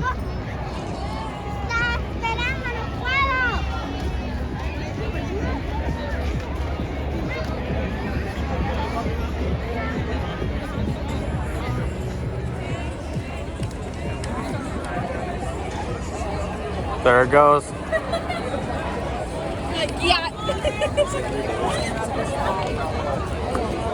Who just said yacht on the way down? I mean, I would too, but like, come on, man.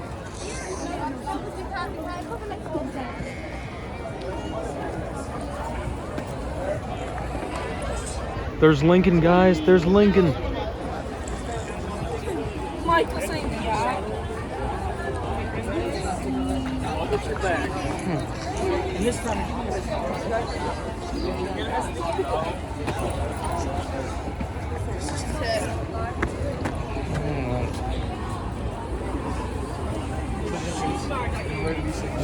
I'll get you some more cookies. I think so.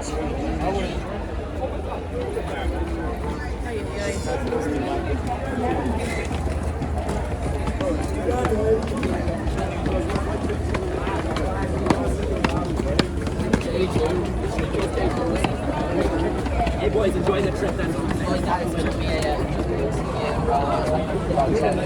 There's a lot of people over here.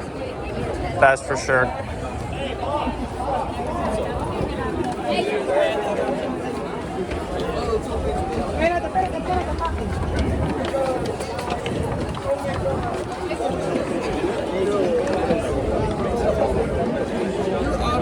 Oh, traffic has stopped, ladies and gentlemen.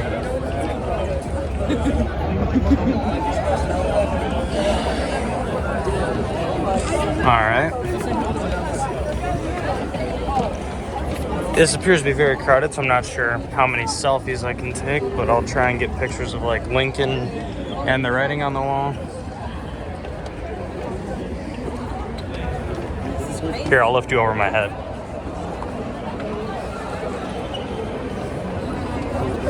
There it is. Lincoln. All right. Let's go over here to try and get some pictures.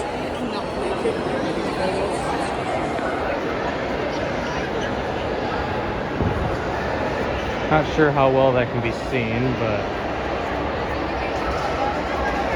there he is, guys. Honest Abe.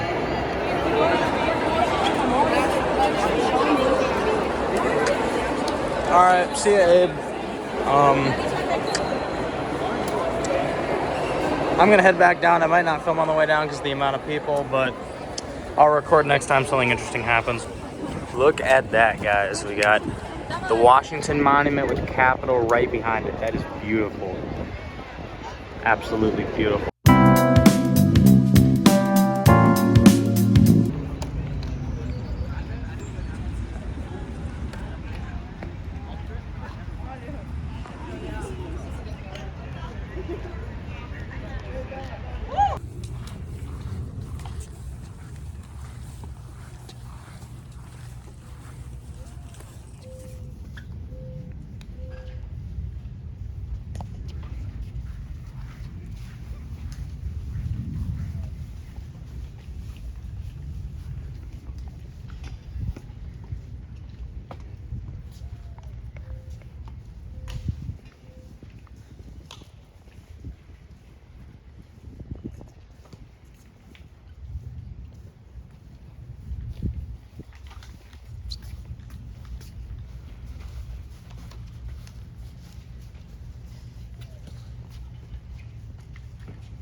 Presidential helicopter goes. I don't know who it is.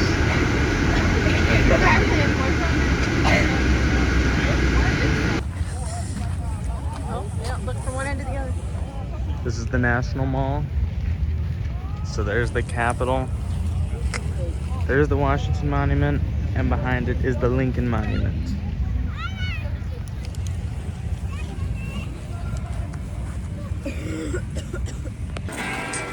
We're now at the Smithsonian Natural History Museum.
Not taking any.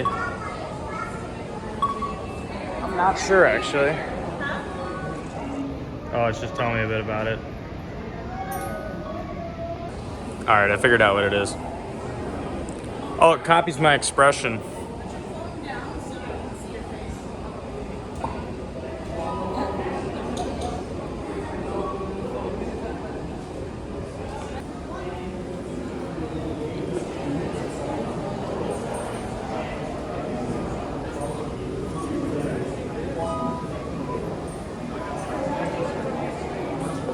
This is my kind of exhibit.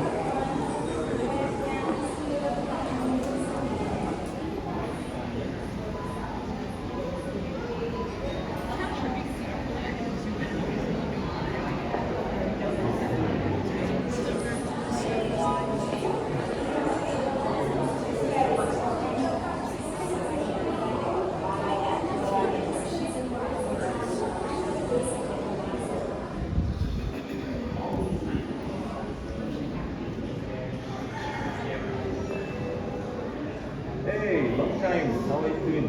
Fine, thank you. And yourself? I'm good. I'm good. How is work? My push. As always. Family. Family is okay.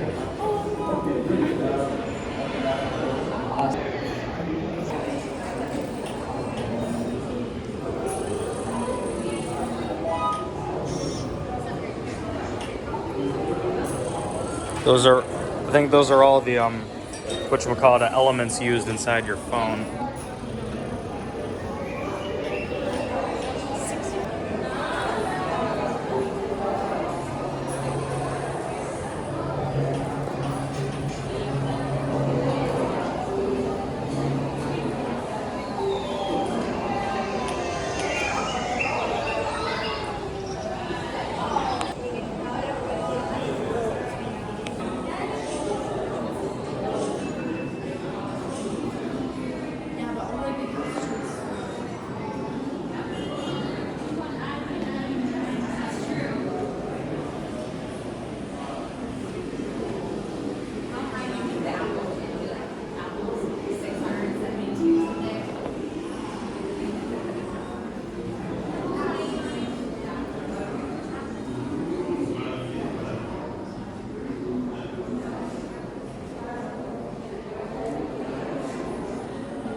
Got a computer there.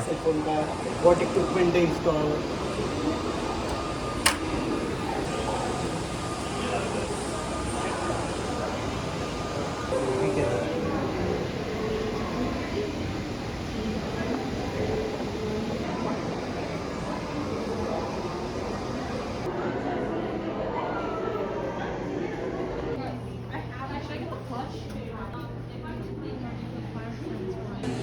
That's the view outside. These are all Smithsonian museums.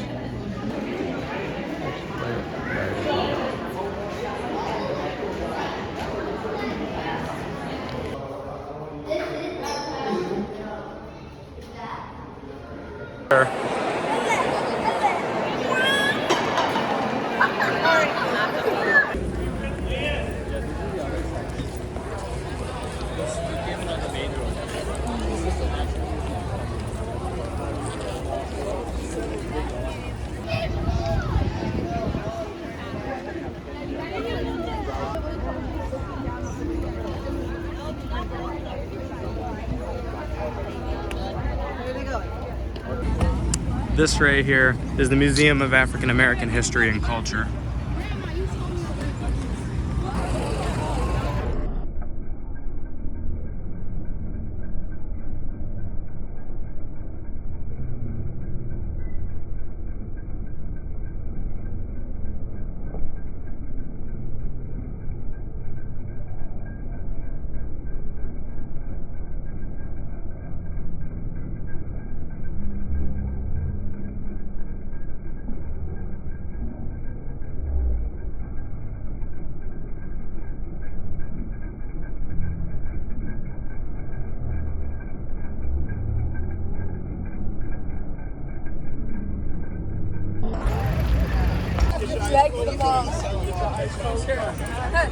Can I get one?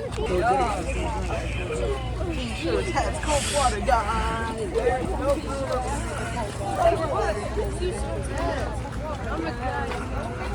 I don't think so.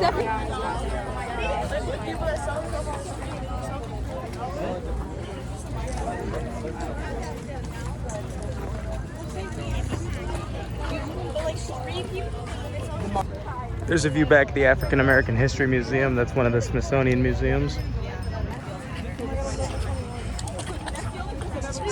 You're already the same level as me.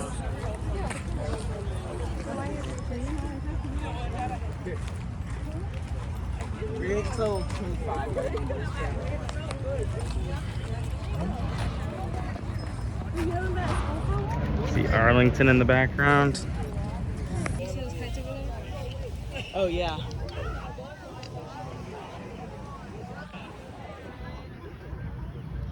This is an absolutely beautiful plot of land. They have this whole field over here, and then they got the field over there leading up to the monument itself.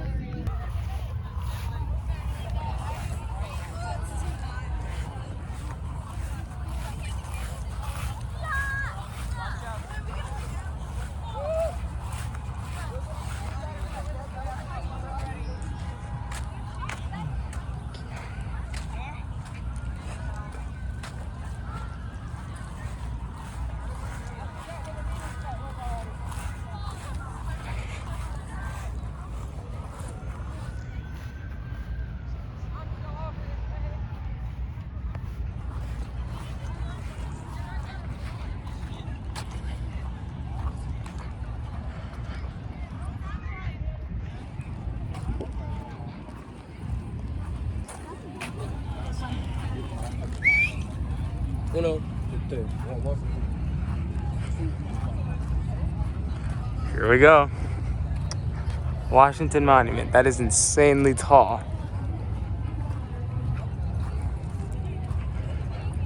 Oh, got a view of the Lincoln Memorial and the World War II Memorial there.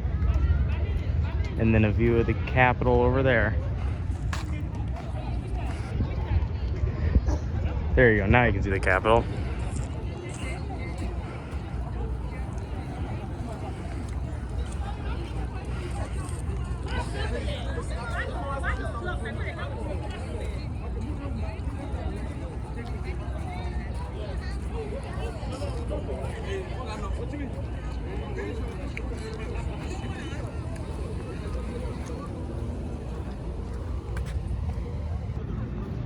There's a great view of the Smithsonian's all down the National Law. We start with the African American History Museum, then there's American History, and then down there there's Natural History, and then there's more across the street. In total, there's like 12 different Smithsonian's, and I don't remember all of them, but what I do remember is Natural History, American History, African American History, Native American History, and Air and Space, but there are others.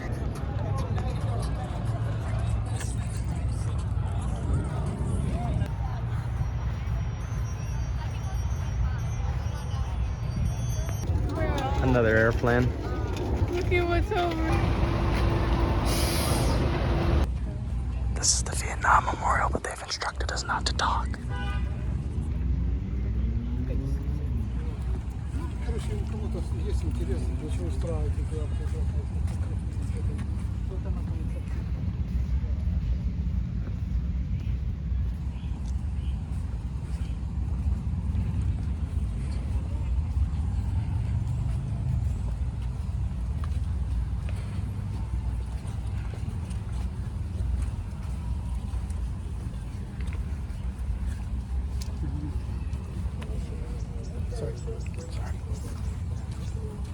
Always holding on to hope. No over.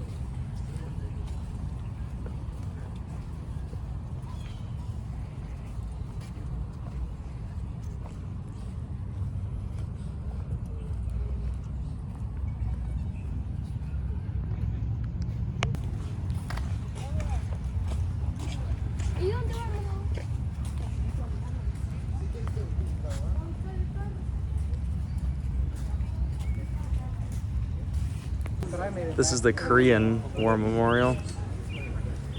Got that cool design on the wall. And then you got all these.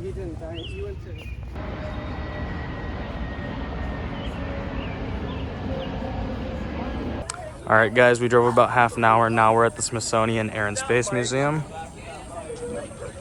This is the exterior of it. Yeah, this should be interesting.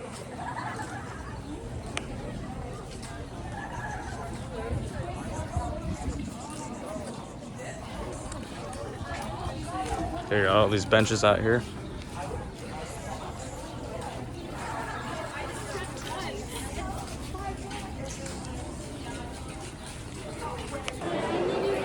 Look at the interior of this.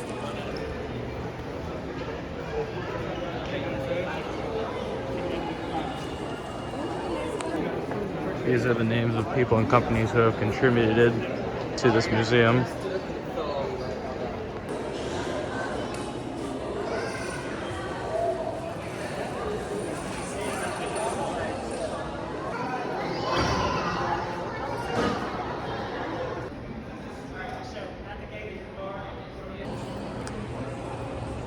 This is the main part of the museum. Got all these different planes.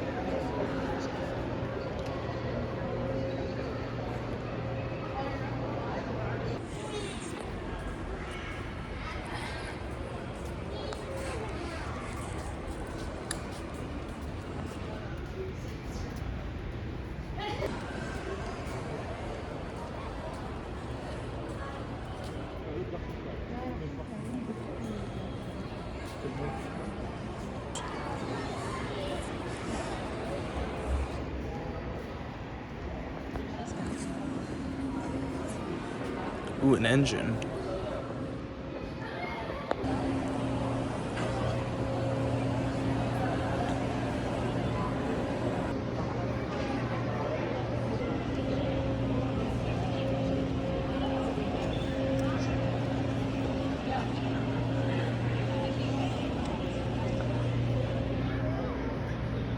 Some stuff about World War II aviation. We got an old Boeing plane down there. Probably one of the first.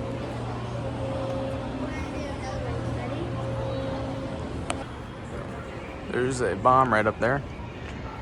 Oh wait, no, that's not a bomb, that's an airship. That's a, oh, a sub. It's actually a Nazi sub. There's a space pod.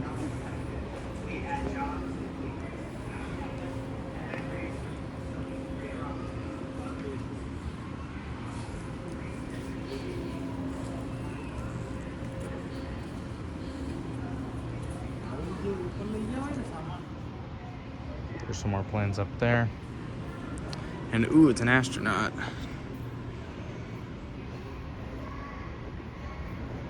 Let's get a better picture of that. They have a replica of the Air France Concorde. Or it might be a Concorde, actually. There's an old FedEx plane. Look at that. There's an Air Force plane, an old Goodyear airship. We are currently under the Concorde.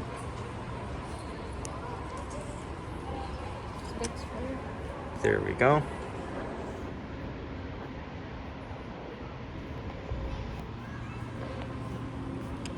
Some patent information. That's pretty cool. Look at all these planes.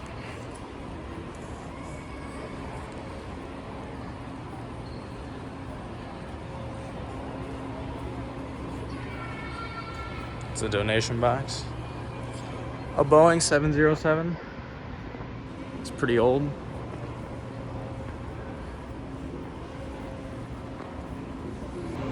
These right back here are some Nazi aircraft from World War II. I hope YouTube doesn't take me down for that.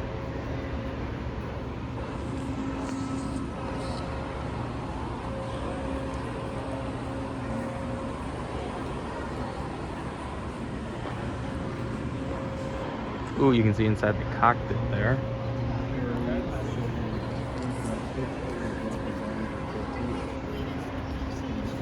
And the last thing I'll film in here, this is a stealth bomber. Look how long that is.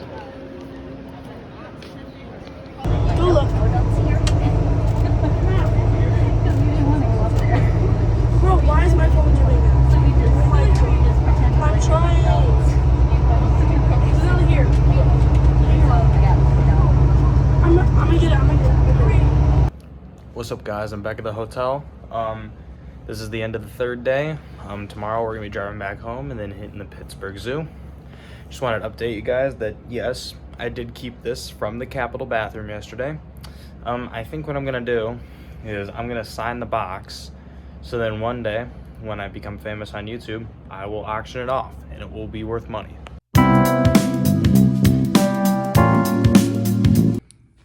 This is gonna be our last view from the room. If I can get there, I'm just gonna send you under the curtain.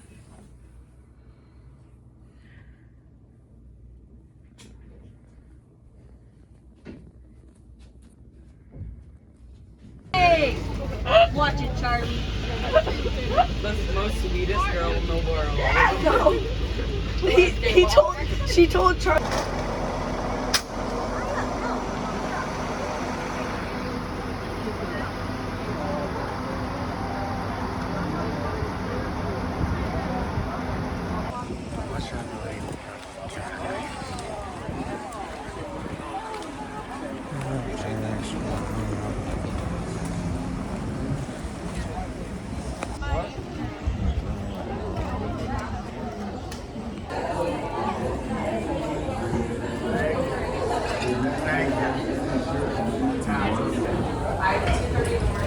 Please watch your step. Hold on to the handrails. Keep your feet between the yellow markings and civilized children alike.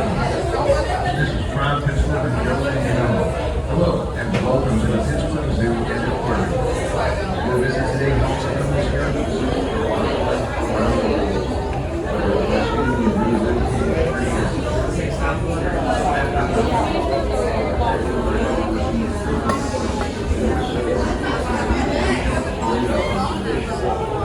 enjoy your visit and have a wild day. Please watch your step, hold on to the handrails, keep your feet between the yellow for protecting biodiversity and tropical forests. Your support helps the zoo's mission of global conservation. Enjoy your visit and have a wild day. Please watch your step, hold on to the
and then we can go eat after. You might be able to see him.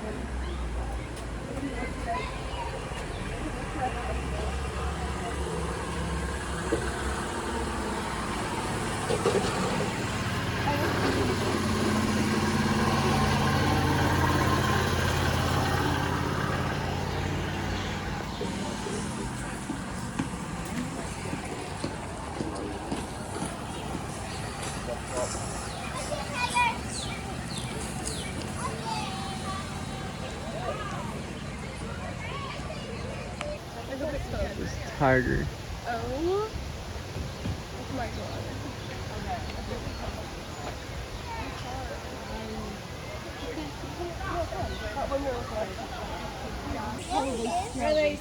There's another one. That guy's over there. Oh, look at chill.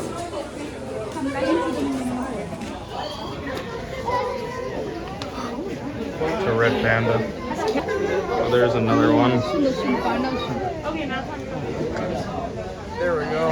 It's right here. Look. Oh, there's one over here. Let's look at the trees. See him over here? Come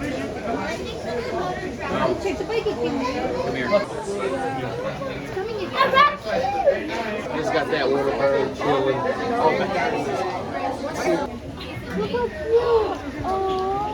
Oh yeah, in the back corner. Did you know that they purr and they go like? Did you know that they go like this?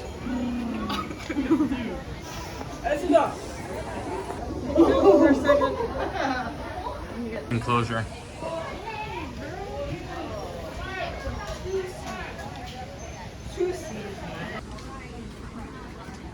That's me.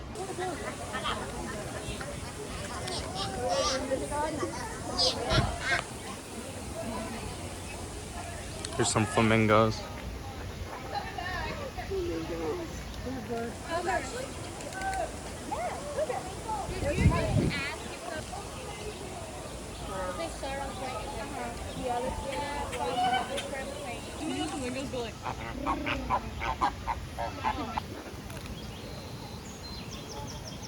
So you can't get over here.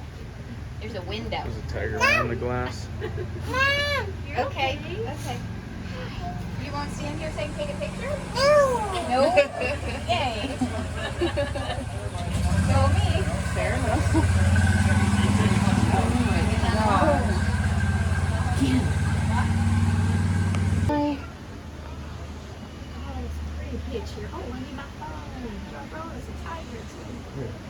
Here he comes. Hi, you. What are you doing?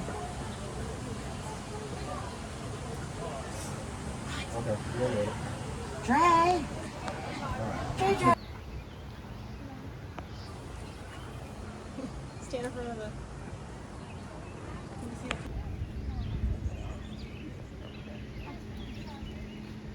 Lions.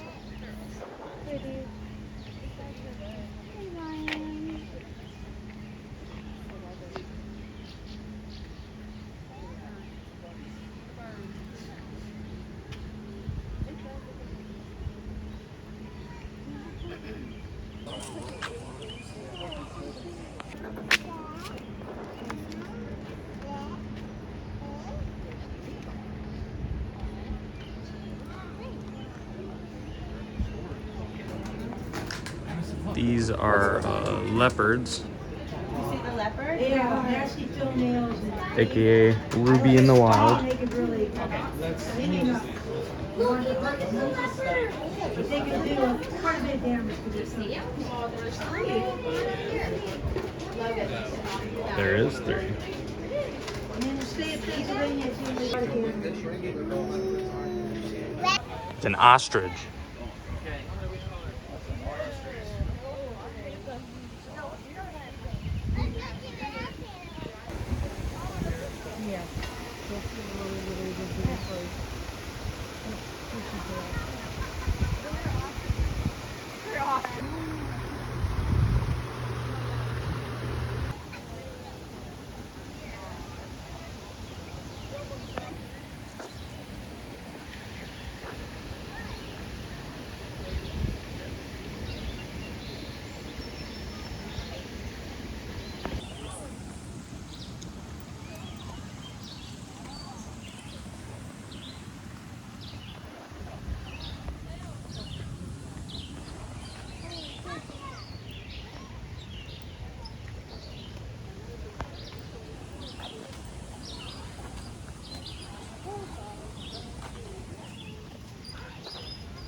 There's some elephants that guy's eating. It doesn't come out like you're. Look, he's getting water again. I thought they come out. Yeah, an elephant's welcome. Come here. All right, come on, girlies. Let's back up. Don't open my light. Come on.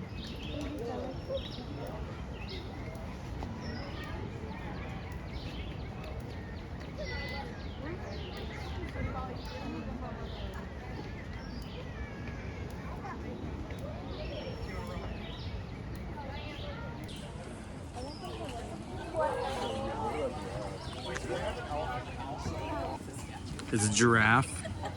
Literally the animal version of me.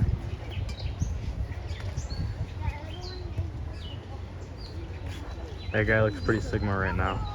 I think he mews. I know.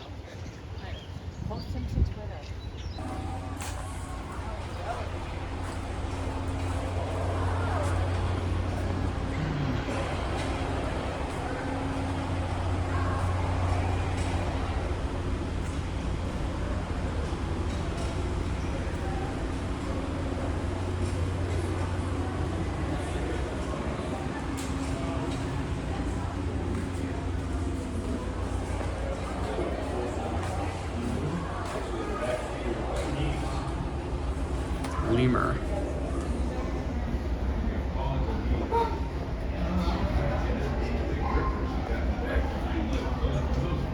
Look how far down that goes.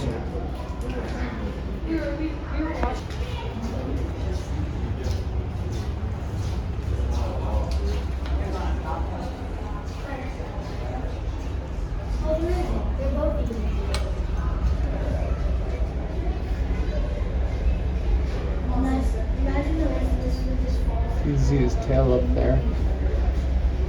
It's a flying monkey, I think. Oh, now we.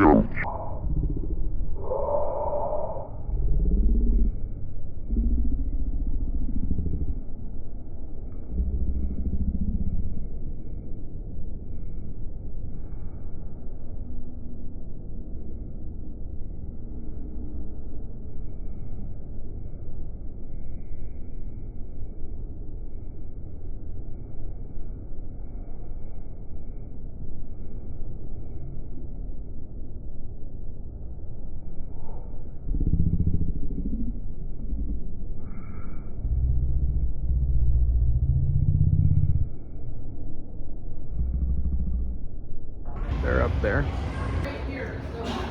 Tropical rainforest.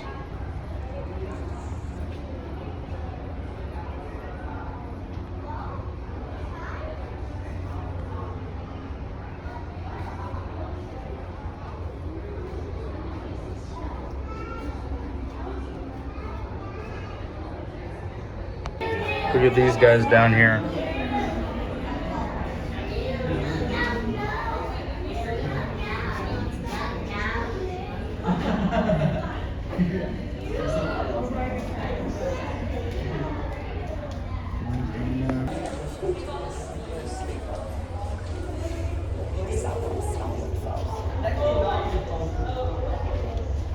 It's a gorilla. He's got a plate. Watch him. Those guys laugh. Last time I was here, yes. See his plate? I do.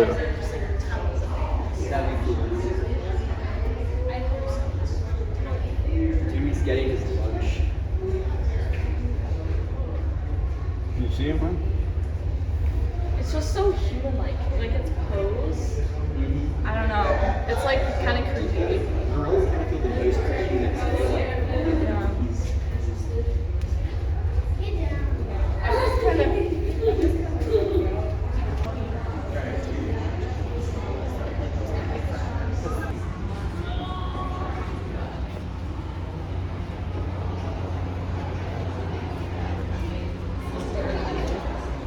Oh.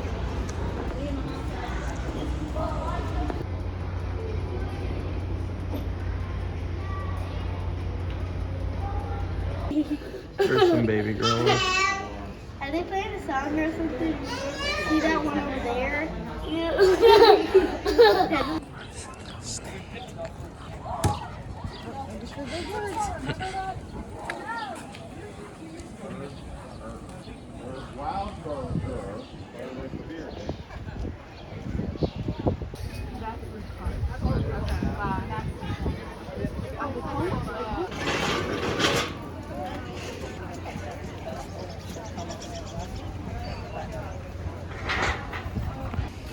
Well, guys, I think it's about to rain. But anyways, I hope you enjoyed. That's all the footage I have from my trip to Washington, D.C.